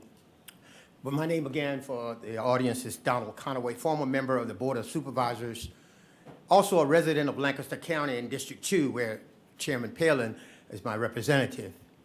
And I'm here tonight to give my support to the solar project known as the Waller Solar. Waller Solar is here tonight to seek approval on a special exception permit to move forward with a proposed project to develop a solar energy, as we've heard tonight. And my reasons for being in favor of this project, as I understand it, it includes, but it's not limited to, producing energy that will supply more than 10,000 homes, generate over $10 million in tax revenue, create 100 to 150 jobs, some maybe temporarily, some just a few that's permanent. For the 20 or so farmers that I've heard, a few tonight, that say that it would cover over 1,000 acres where they can regenerate some of the income lost from farming. And this, after the 40-year agreement, this is the part I like about it, that I probably won't be around, I'm sure. The solar panels would be removed and the land can return back to its current use. That's encouraging. That's encouraging. And this is why I believe that this board should approve this request tonight. postponing it or delaying it, it doesn't do a lot for what we need for this county. So on behalf of the resident of Lancaster County, and again, when we took the oath to sit behind that desk, we promised that we'd be good stewards to the residents of Lancaster County. It's hard to please everybody, but let's do the best that we can, make the best decision. Thank you. Thank you, sir. Thank you. All right. I believe this is Ashby Allen? Yes.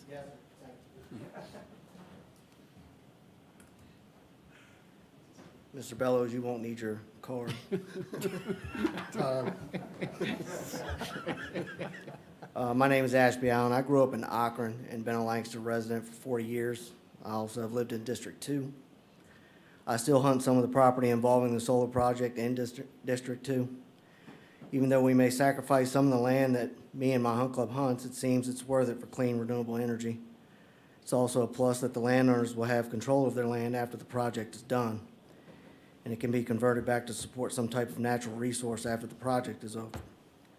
I also believe that if a man or woman who works hard, owns land, and pays their taxes, they should be able to do with it what they choose. That's as long as it does not hurt their neighbors. Thank y'all. Thank you, sir. Thank you.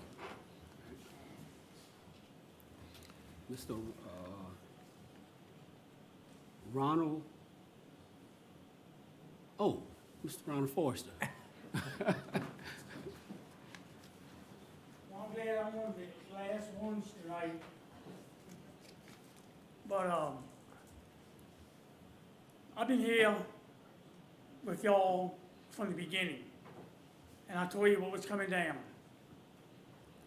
And I'm not for this,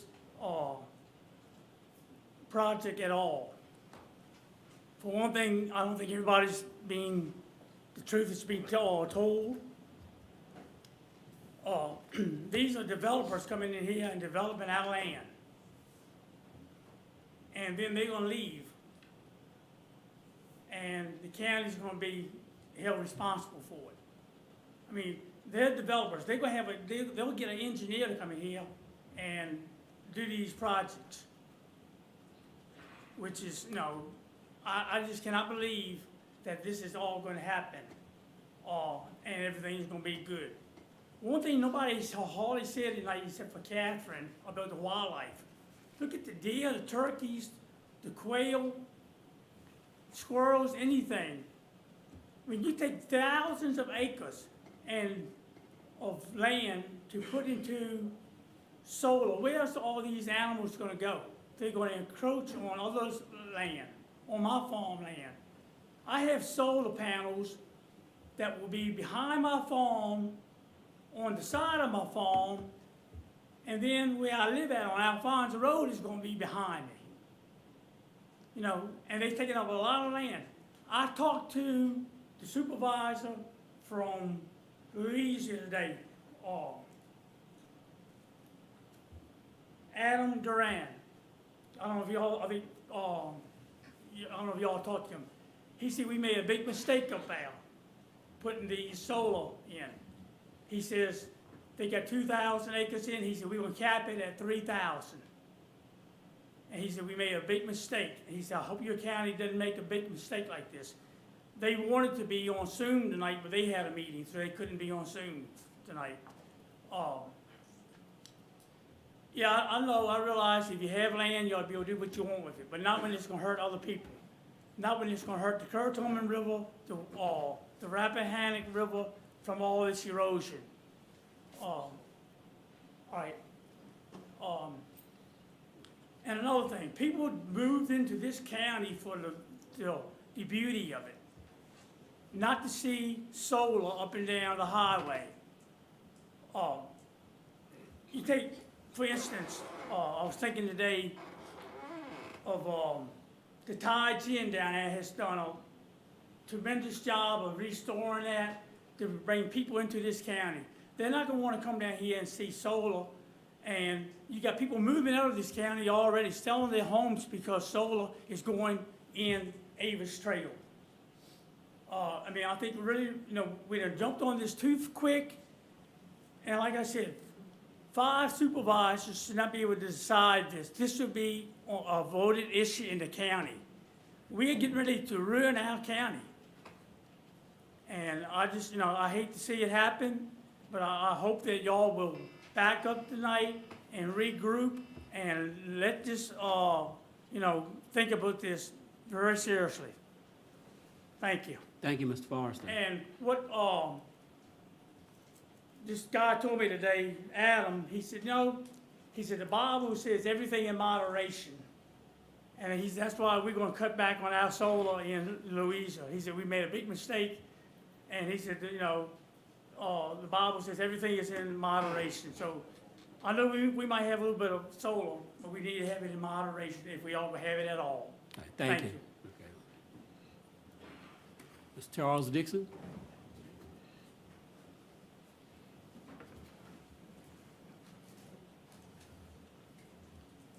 What's it gonna sound like a repeat from what Ronnie Forrester said almost, but anyway, here we go. Won't take long.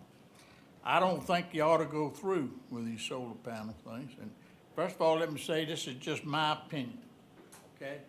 And my opinion is like everybody else. We all got opinions and we all got behind. That's all I'm gonna say. But number one, I think it's bad for the sportsman. He's already said that. We've been hunters around here for generations and generations. It's been a tradition. You keep putting these panels everywhere, you're not gonna have no wildlife. The game not gonna have anything to eat. It's gonna be a bad problem. It looks bad in the fields. It just doesn't look good. I've been up on Alfonso Road for years. I don't wanna ride by fields and look at solar panels. I wanna see crops in them, like it's always been. That's what farmland is for. Farmland is for crops. It's not for energy. And you talk about all these buffer zones. Well, they might be having buffer zones somewhere, but every time I ride up and down the road, if it's going to Richmond, I go a lot. I sit down at, what do you call that place, Broaders Flats, see all that pretty farmland, and you look over on the other side and messed it up with a bunch of solar panels. Looks awful. You go over to Gloucester the same way. You ride by fields that look like that, and then all of a sudden you look up and say, what in the devil is that? It's a bunch of solar panels over there. Looks awful. Don't need that here. Y'all spent a lot of time and there was a lot of effort put into the bridge, burying the cables for the bridge. It's the same principle. You didn't want the cables down there because it didn't look good. You didn't want people coming across the bridge to see the cables. You wanted to bury them. Said, oh, it's bad. Nobody's going to come to see the cables. Well, when people come up to Upper Lancaster, and I want y'all to look at that picture, what would you rather see if you were riding through that road? That picture right there with crops on both sides of that road or solar panels? Thank you very much. Thank you, Mr. Dixon. Jackie Barrett. Gentlemen, good evening. Jackie Barrett, District 2. First of all, I want to say you guys did a great job on the siting agreement. The next time I go to buy a vehicle, I want the committee to come deal for me on it so I can get a good deal on it because y'all did a really good job on this. But saying that, the money that's coming from that siting agreement, and this project is proposed to up in the county, kind of repeating what Reverend Turner said, I really hope that some of it, some kind of way, finds it to the youth up in the Lively, Nutsville, Maradica, Alfonso area. You know, everybody says, well, they got the YMCA in Kilmont. Well, you do, but let me tell you what. At 10 o'clock on a Wednesday morning when mom and dad are at work, it's a long ways from Mollusk or Maradica to Kilmont. And I just think something needs to be funneled that way up there for the youth. But my main thing is here about the solar panels. About 3 years ago, we were approached by Open Roads Renewables about placing some panels on our property. Really, the timing was great for us, and I'll tell you why. We were at the point where we had met with a surveyor, land engineering firm, about looking at chopping up some of the property, subdividing it. I've got about 400 acres now. He said on Alfonso Road, between Alfonso Road and Lara Road, we could get about 30 lots off. And of course, we went into the interior, you know, 150 more, but we weren't even really thinking about doing that. But with the Wallace Solar project being introduced to us, we would not have to subdivide the land and sell it in houses and cause more burden on the county for the rescue squads, for the sheriff, for the school system. We would be able to generate income from the solar farm. Unlike agricultural land that uses an abundance, and I mean an abundance, of restricted use pesticides, which means you have to have a license to put them down, and fertilizers that can leach into the soil, find a way into the Chesapeake Bay. Solar farms don't do that. The solar farms have grass on them, use very little chemicals, use very little fertilizer. Also, it has been established by independent testing agencies that solar panels are not harmful to the environment. The Wallace Solar Project will conserve farmland. How, you ask? By putting the farmland on so-called solar conservation. Solar panels being there for 40 years, solar panels come up, put it in pasture, put it in timberland, put it in farmland, whatever you want to do. As a landowner, I feel like I should be able to use my property as I see fit, as long as it does not affect the health or safety of anyone else. You don't tell a farmer to plant pine trees in a soybean field. He should be able to plant what he wants. I'm certainly not going to go down to Dr. Bob's house and tell him to take the roses out because they have thorns and plant azaleas in. He'd probably shoot me, but anyway. I don't feel like that we should be able to for the farmer land to grow trees on the land, to put solar panels on it, as long as it's safe for everybody. I believe the Wallace Solar Project is good for Lancaster County, and I think you folks should approve tonight. This has gone on for 3 years. It's good for the county, $18 million coming in, passive income coming in. It's not costing hardly anything. Appreciate your time. Thank you so much for putting up with me, and if this gets approved tonight, you won't have to see me anymore. And I won't have to see you two after January anyway. Thank you. Thank you, Mr. Barrett. Thank you, Mr. Barrett. Anyone, I tell you, boy, he's something else. All right, all right. When I got here, I couldn't get in the door to sign the sign-up sheet. My name is Michael Self. I've been to a few of y'all's meetings. My fellow farmer, overland down on 600, close to this. I'm in full support of this. I've got a couple of places in Richmond County that's small, distributed, the one, the 2 to 5 megawatts you're talking about. I've signed up, done a lot of research. It's good for the environment. It's clean energy. If you research these coal-producing plants, they shutting them down left and right. The mandates they have to. So we need clean energy from some source. The solar is the best source I've found. You look at the electric bulldozers, submarines, tugboats, cars, school buses, tractor trailers that have solar panels on top the trailers running the cooling systems in them. Solar, it's here, it's new, it's coming. I just want everyone to know that I think it's a good thing.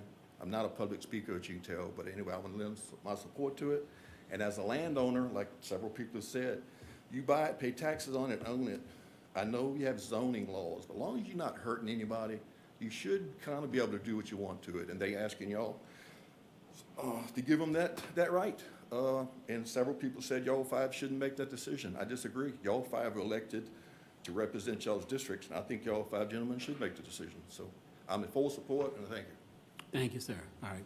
Is there anyone else who wants to comment? Yes, sir. Good evening, Mr. Chairman. I'm actually signed up for Article number 5 on the agenda, and I'll waive my time to speak now, if I may. As everyone knows, I'm here on behalf of Waller Solar. I'm also a landowner, reside in District 3. I just want to point out to everyone here, I think everyone knows, Waller has been a real collaborative a partner in this, and I want to commend them for that. They've assisted in the creation of an ordinance that will apply to all projects throughout the county, not just theirs. They've offered some creative funding mechanisms for an erosion and sediment control professional, and they've made themselves available not only to everyone here, but also to the residents, as I think pointed out by Mr. Parker earlier. The county is certainly right and appropriate in being diligent in its review, and I commend everyone in here for doing that. Projects like this are complex and intensive, and they need to be undertaken responsibly. I think the county has a responsible partner in this project in Waller. They've made themselves available throughout this. They've been transparent. I suggest to this board that this is an ideal project and at an ideal time with an ideal partner. So I support the project, and I'd ask the board to approve it. Now, one other brief point. I know that there's been a lot of discussion about the issues with the Louisa County project and the Essex County project, both terrible circumstances. But I want to point out, based on the information I have, those are 2 projects out of about 40, give or take, throughout the state that are currently operating or under construction utility-scale solar projects. And I think, as this board's well aware, you'll frequently get a lot of comments when the feedback is negative. So I think there's a lot to be said that those are the big talking points, those 2 projects. So by implication, you have about 38 other projects where there have been no issues. And I'd ask the board to consider that in its deliberation. Thank you, gentlemen. Thank you, sir. All right. Yes.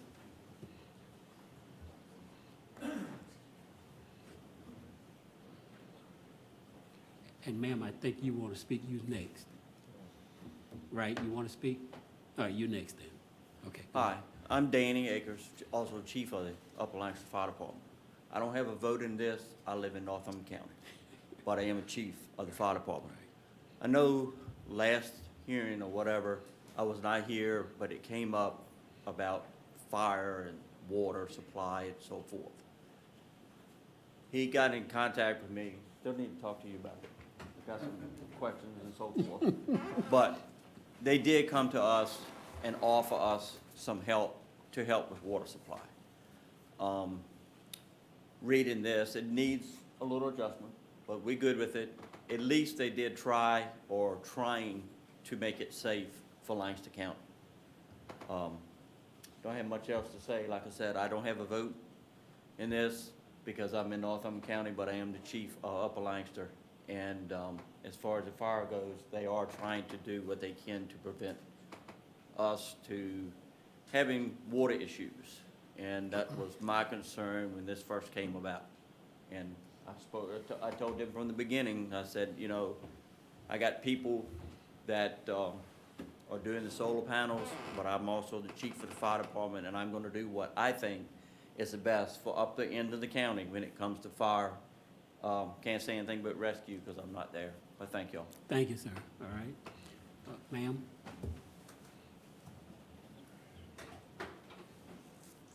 Good evening. Susan Marsh, District 2. Staff has done an amazing job on all the research they've done. However, I did understand that none of the electricity that will be generated from these panels in this county will be staying here. It's all being transmitted to Northern Virginia. Do we really want to ruin our beauty and our rural area supplying Northern Virginia over money? Do we want to sell our county out? A gentleman wrote a letter to the editor of the Richmond paper talking and specifically stated Lancaster County, and he was grumbling about the solar facilities. I think that we need to slow down. Haste not, waste not. I just ask you to table your decision tonight until you do more research. Thank you. All right, thank you. All right. Anyone else? All right, Mr. Hubbard. Good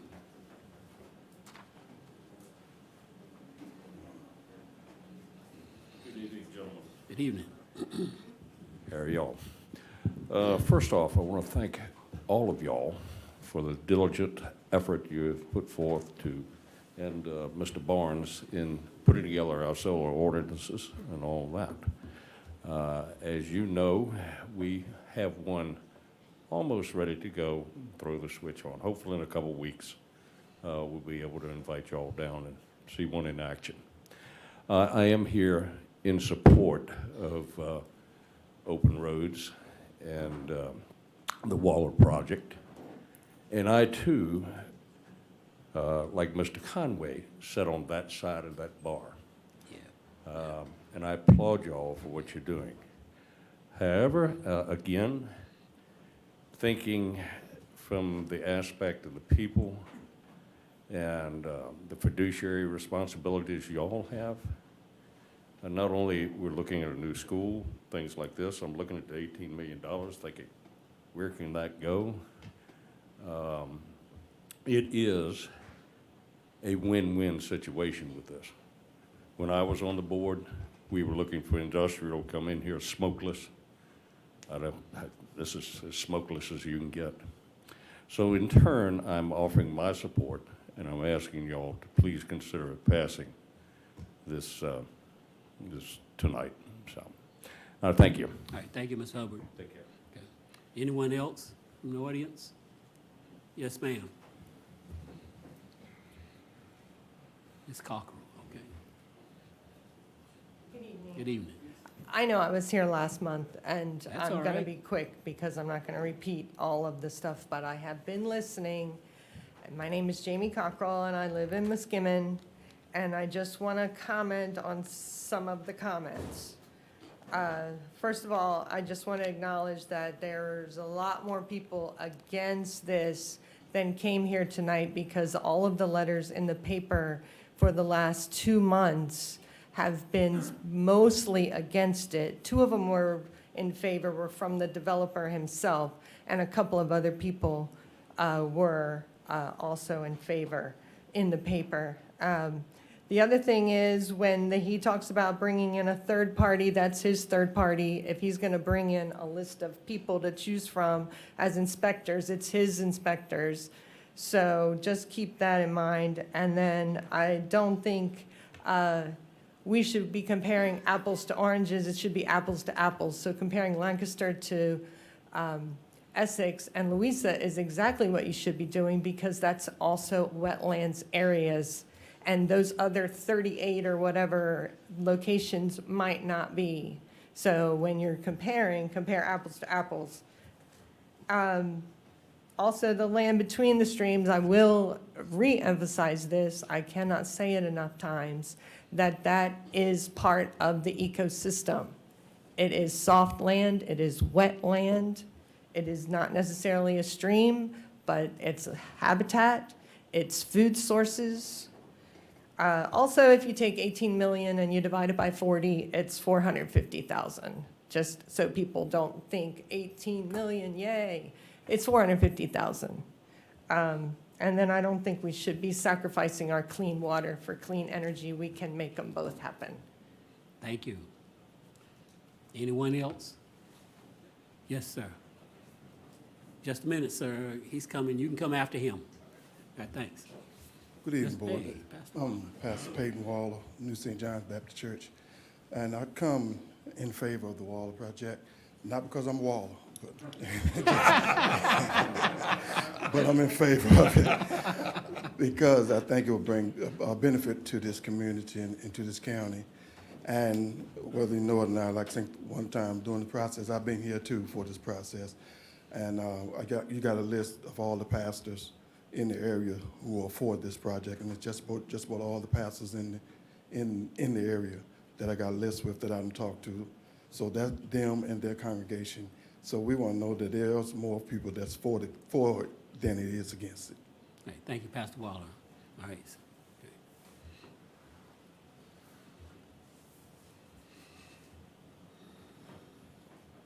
My name's Bill Kramer. I'm down in the Hobman area. Would like to just bring attention to the people to do some of their own research. There's a Virginia group called the Organization for Responsible Solar. Look that up on the web and do some research. Also, stopsolarfarms.com. There's a lot of information on every aspect of it. Everybody can do their own research and make their own decisions. Thank you. All right, thank you, thank you. Anyone else? Anyone else? Is there anyone online? Yes. Okay.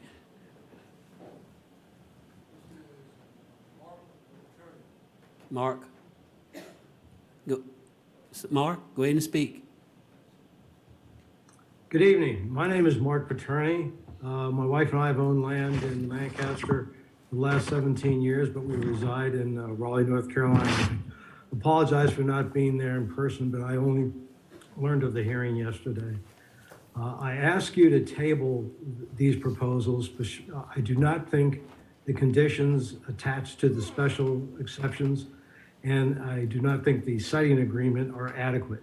I think there is not enough independence between the county and the contractor. I think we've had a fox in the henhouse developing these ordinances. And I do applaud a lot of the proposals, but I do not think they're adequate to protect the wetlands and the headwaters of the western branch. I'm very concerned about the potential for ecological damage to the area, long-term ecological damage, excuse me. It's late, it's been a long evening, much more so for you than me, but it's hard to listen to this, understanding the dynamics and the money involved. These are for-profit companies that are trying to attain goals or reach goals that are good goals, that are needed. We need clean energy. I don't contest that. And I don't even contest an eventual approval of this project. But this project has to be looked at in conjunction with all of the other solar projects and other development projects the county is considering.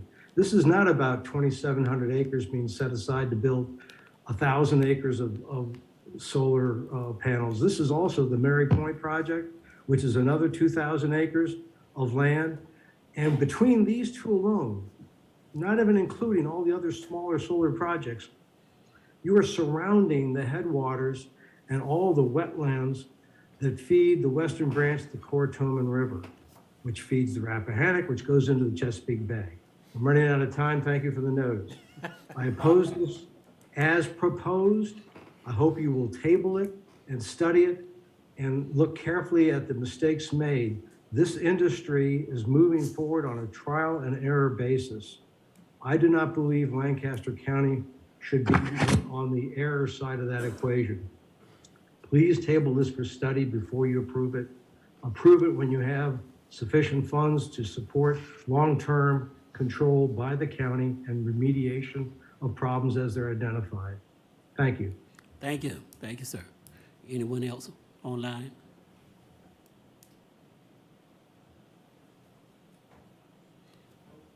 Okay. No one else online? Okay, good. And no one else in the audience? Okay, this public comment session is over. All right. Is there any statements that either one of y'all want to make to back up or answer some of the questions that were said at this present time? No, if not, okay. Sure thing. There were a few questions raised about the contents of the siting agreement and its applicability to the provision in the code where the siting agreement can modify provisions of the zoning or provisions of the zoning ordinance. There are no modifications in this siting agreement except for minor clarifications where it wasn't absolutely clear how the ordinance would apply to this project. We just simply restated how the project would be treated, and that's been discussed and covered by staff. Also, there's kind of a question about what components would be decommissioned. That relates back to the entire project, which is a defined term. Also, let's see here, there was one other question. Financial security for decommission, the question was raised whether or not the decommissioning bond would be reviewed and amended as necessary every 5 years. That is in Section E of submissions accompanying the site plan, where we provide for recalculation of the decommissioning cost estimate every 5 years. I believe that is it, as discussed. Yes. So that is not part of where I was talking. So what you're looking, sure, you're right. What you're looking at is a different section as it relates to So you're looking at, so there's section E, decommissioning plan, Romanet I, it says the decommissioning plan will be updated by the applicant every 5 years. So that's in keeping with the state law, which requires the recalculation of that cost. And then the financial security for decommissioning is sub-Romanet 3, and that relates to the quality of the quality and type of the security, which will be in final form approved by Mr. Cornwell. All right, thank Mr. Craig. All right. Ready? Sure, go ahead, Ken. I did want to make a comment in response to Mr. Henley's concern about the access road entrance into the Haney property. Those stars that are on that map, this is a conceptual layout, so that's a proposed entrance. The actual or final location will be determined as part of the final site plan process. And we chose that location because it looked to us, just to me, from driving up and down there, that would be the least disruptive to the neighbors. But we'd be happy to work with him and with Brian to come up with a better location in that area. We cannot use, the landowner will not let us use his driveway, so we can't do that. So anywhere where there will be an access road, a driveway coming in, there will be a small gap, but the access road is about 15 feet wide. So there will have to be a small gap in the buffer, but we'd be happy to work with him and with Brian and finding the least disruptive place to do that. All right, thank you. Okay, so we're gonna move to the next public hearing. Wait a minute, don't we have something to say about this too? Yeah, I thought you said it. Go ahead. No, I agree that we are not ready to do this. We do not have specific conditions to lay out to protect ourselves from what can go wrong. I have proposed by email to my fellow supervisors that we have a workshop and invite the chairman of the Louisa Board of Supervisors to come to us and talk about what lessons they learned and what they have done since that problem with the Belcher project.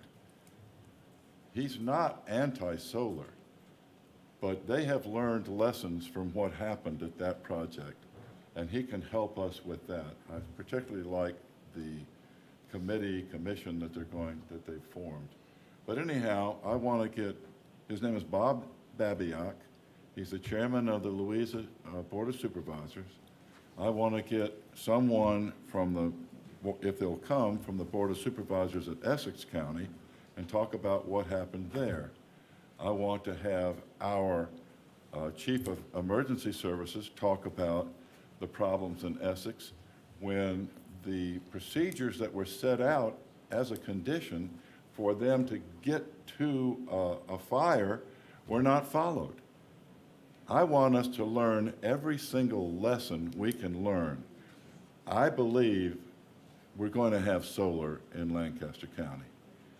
I think it's up to us to decide what that's going to look like, but we're responsible for setting the terms that are acceptable to us.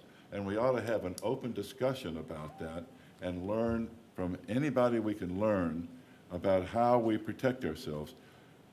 You believe you have a robust set of conditions. I don't see that. I see a bunch of holes.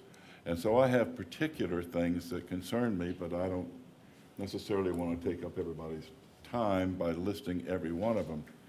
But suffice it to say that there are sentences in this proposal where you're going to be responsible for something, and we're just going to let you do that.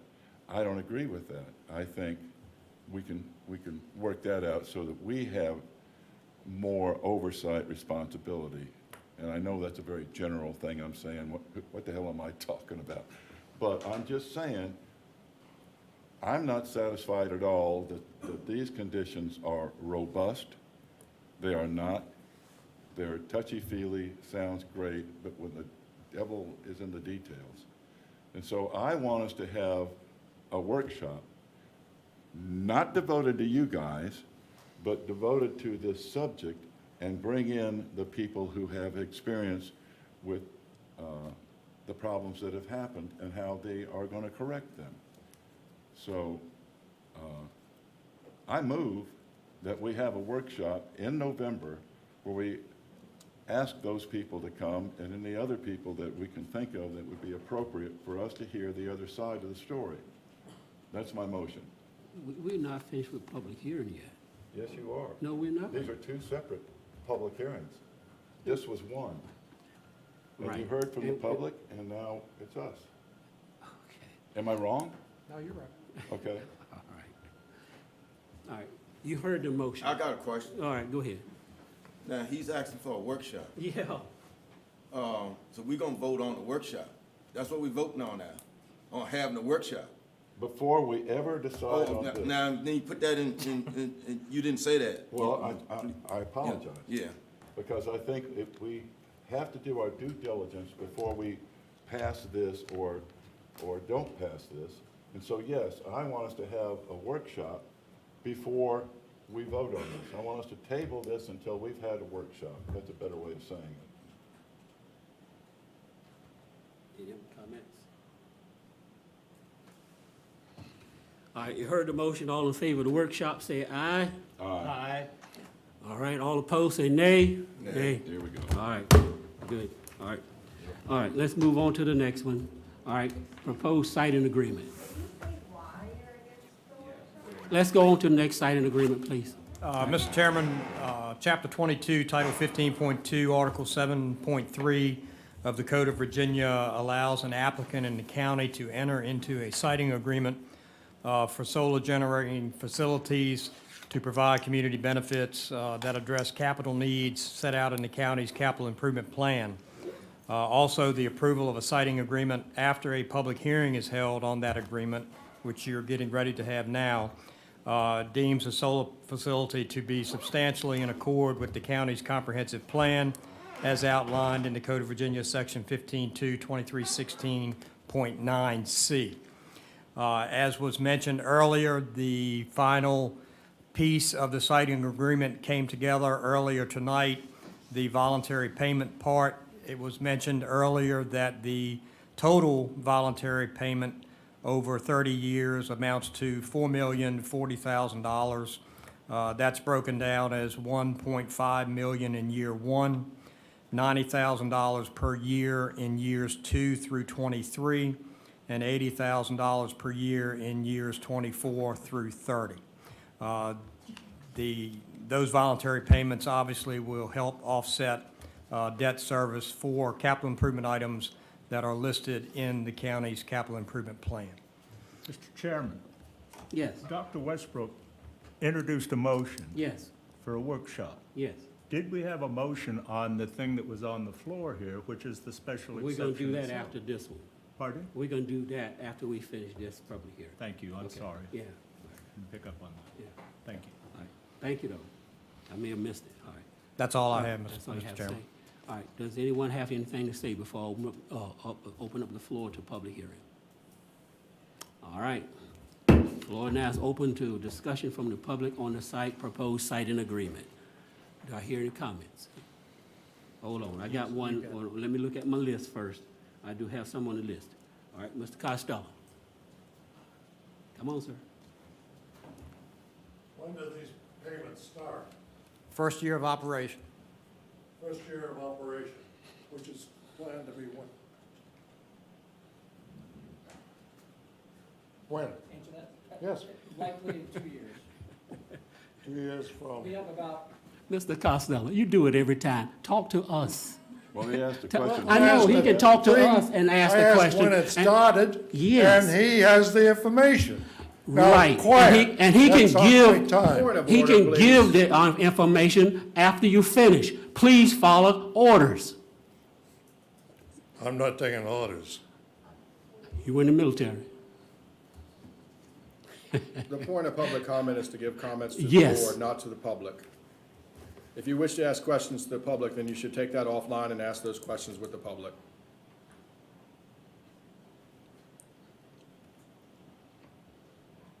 You would do the same thing, Mr. Costello, if you were sitting here and I were doing that out there. You do the same thing. No, I would not. Yes, you would. Now, I come- would If you got not. something to say now, Look, let's say it. you and Start I- your time. Start your time. Is enough. Thank you. Every time. All right. Mr. Hubbard? Wait for the comments, sir. Thank you. Thank you. All right. Mr. Barrett? I think I covered everything I was up there earlier. Thank you for listening. Thank you. All right. Is there anyone else that has anything to say on this? Anybody online?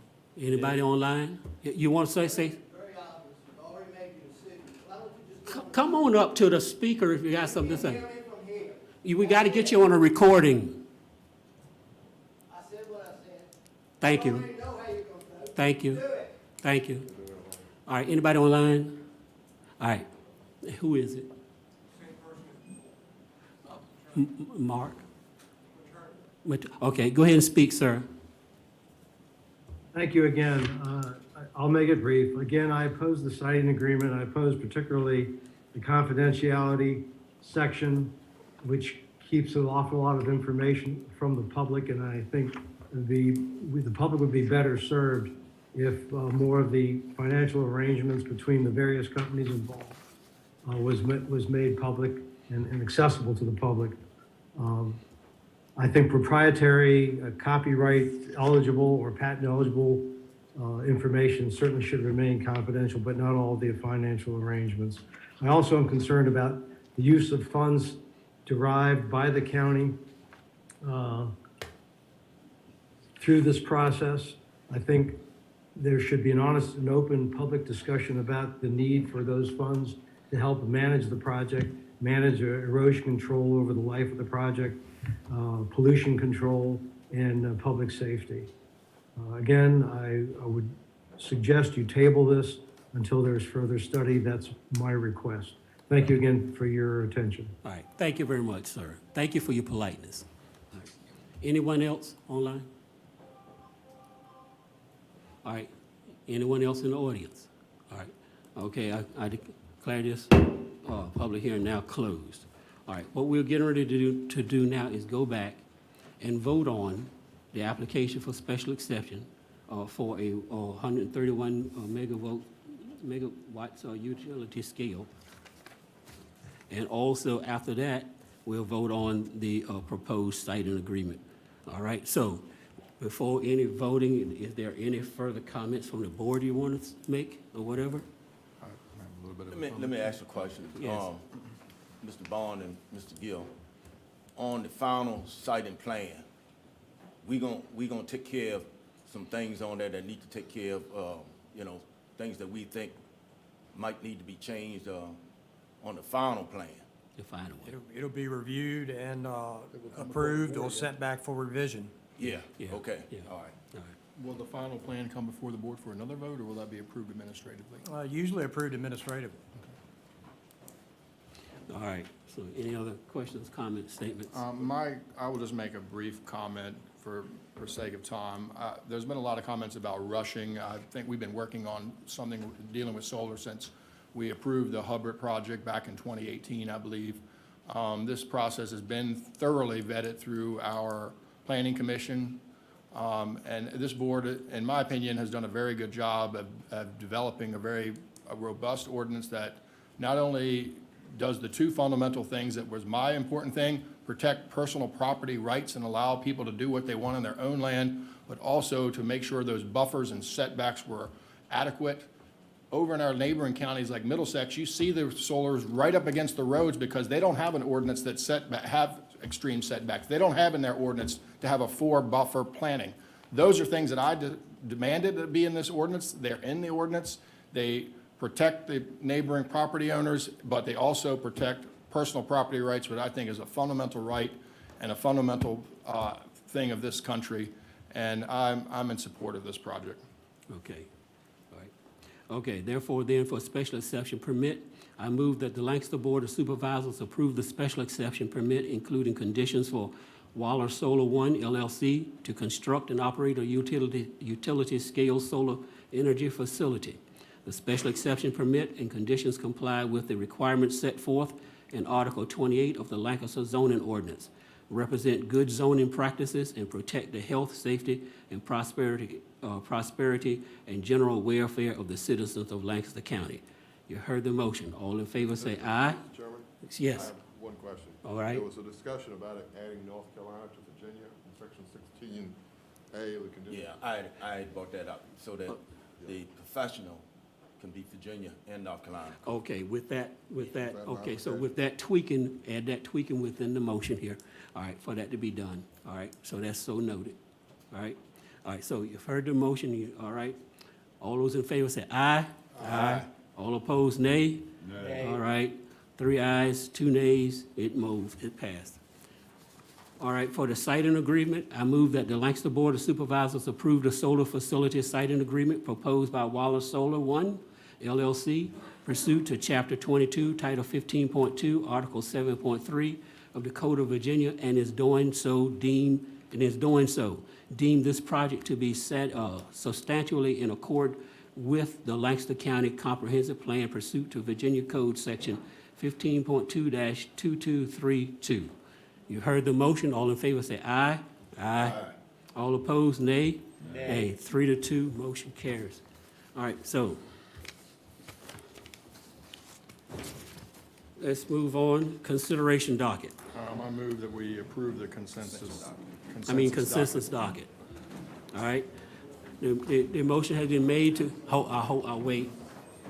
I think we know what it is. Yeah.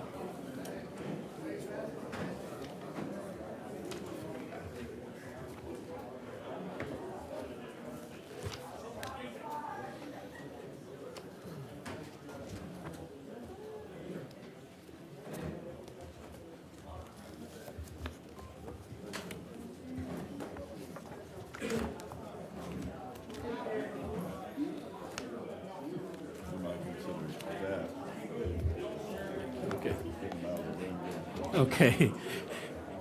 You're holding up our meeting, so if you're going to talk, please talk outside. You're holding up our meeting, so if you're going to talk, please talk outside so we can continue our meeting. And thank you for your input. Mr. Dare. Thank you for your input.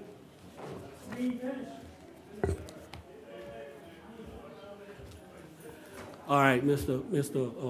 Bellis. I move that we approve the consensus docket. All right, you've heard the motion to approve the consensus docket. All in favor say aye. Aye. All right, that's a unanimous vote. I move, we have 2 sets of invoices. We did not approve last month's because it was late arriving to us, so I'm going to read September's invoices, and I have a motion on that one and a separate motion on the October ones.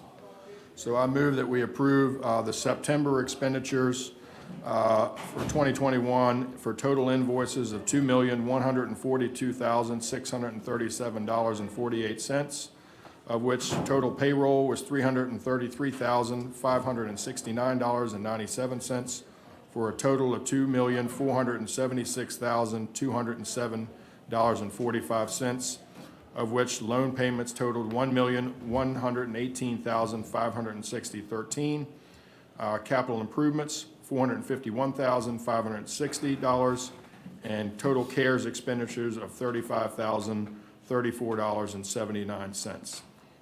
All right, you've heard that motion. All in favor say aye. Aye. All right. The next motion is for the October expenditures for this month. Total invoices of $965,278.14. Total payroll, $330,241.90, for a total of $1,295,520.04, of which capital improvements totaled $417,638.60. All right, you've heard that motion. All in favor say aye. Aye. All right, unanimous, okay. We're moving on. Resolution approving the issuance of a revenue bond. Mr. Gill? Mr. Chairman, I'll make this quick. The EDA issued a bond in 2012 to the Mariners Museum for $9.6 million. The Mariners Museum requested a refunding of that bond as very similar to the refunding that you all did last fall for your VRA issuance. And the EDA has approved that. In order for this to go through, the Board of Supervisors has to pass a resolution basically approving what the EDA did. All right, gentlemen, y'all have any comments or questions of Mr. Gill? The EDA receives a fee for that? The EDA receives 1/8 of 1% as administrative fee for the balance of the bond, outstanding balance of the bond, and they use those administrative fees to fund grants to both nonprofits and for-profit businesses in the county. All right. Gentlemen, you have I any move that comments? the or- resolution be approved. All right. You heard the motion. All in favor say aye. Aye. All right. Unanimous vote. All right. Board reports.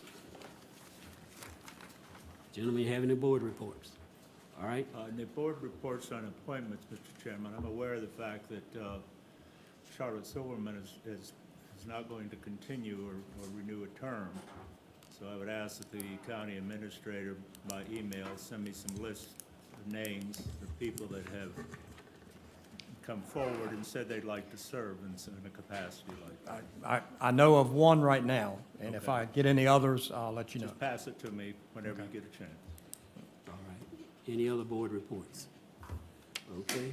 All right. County administrator report. I got three things very quickly. Number one, the CARES Act balance as of today is $552,092.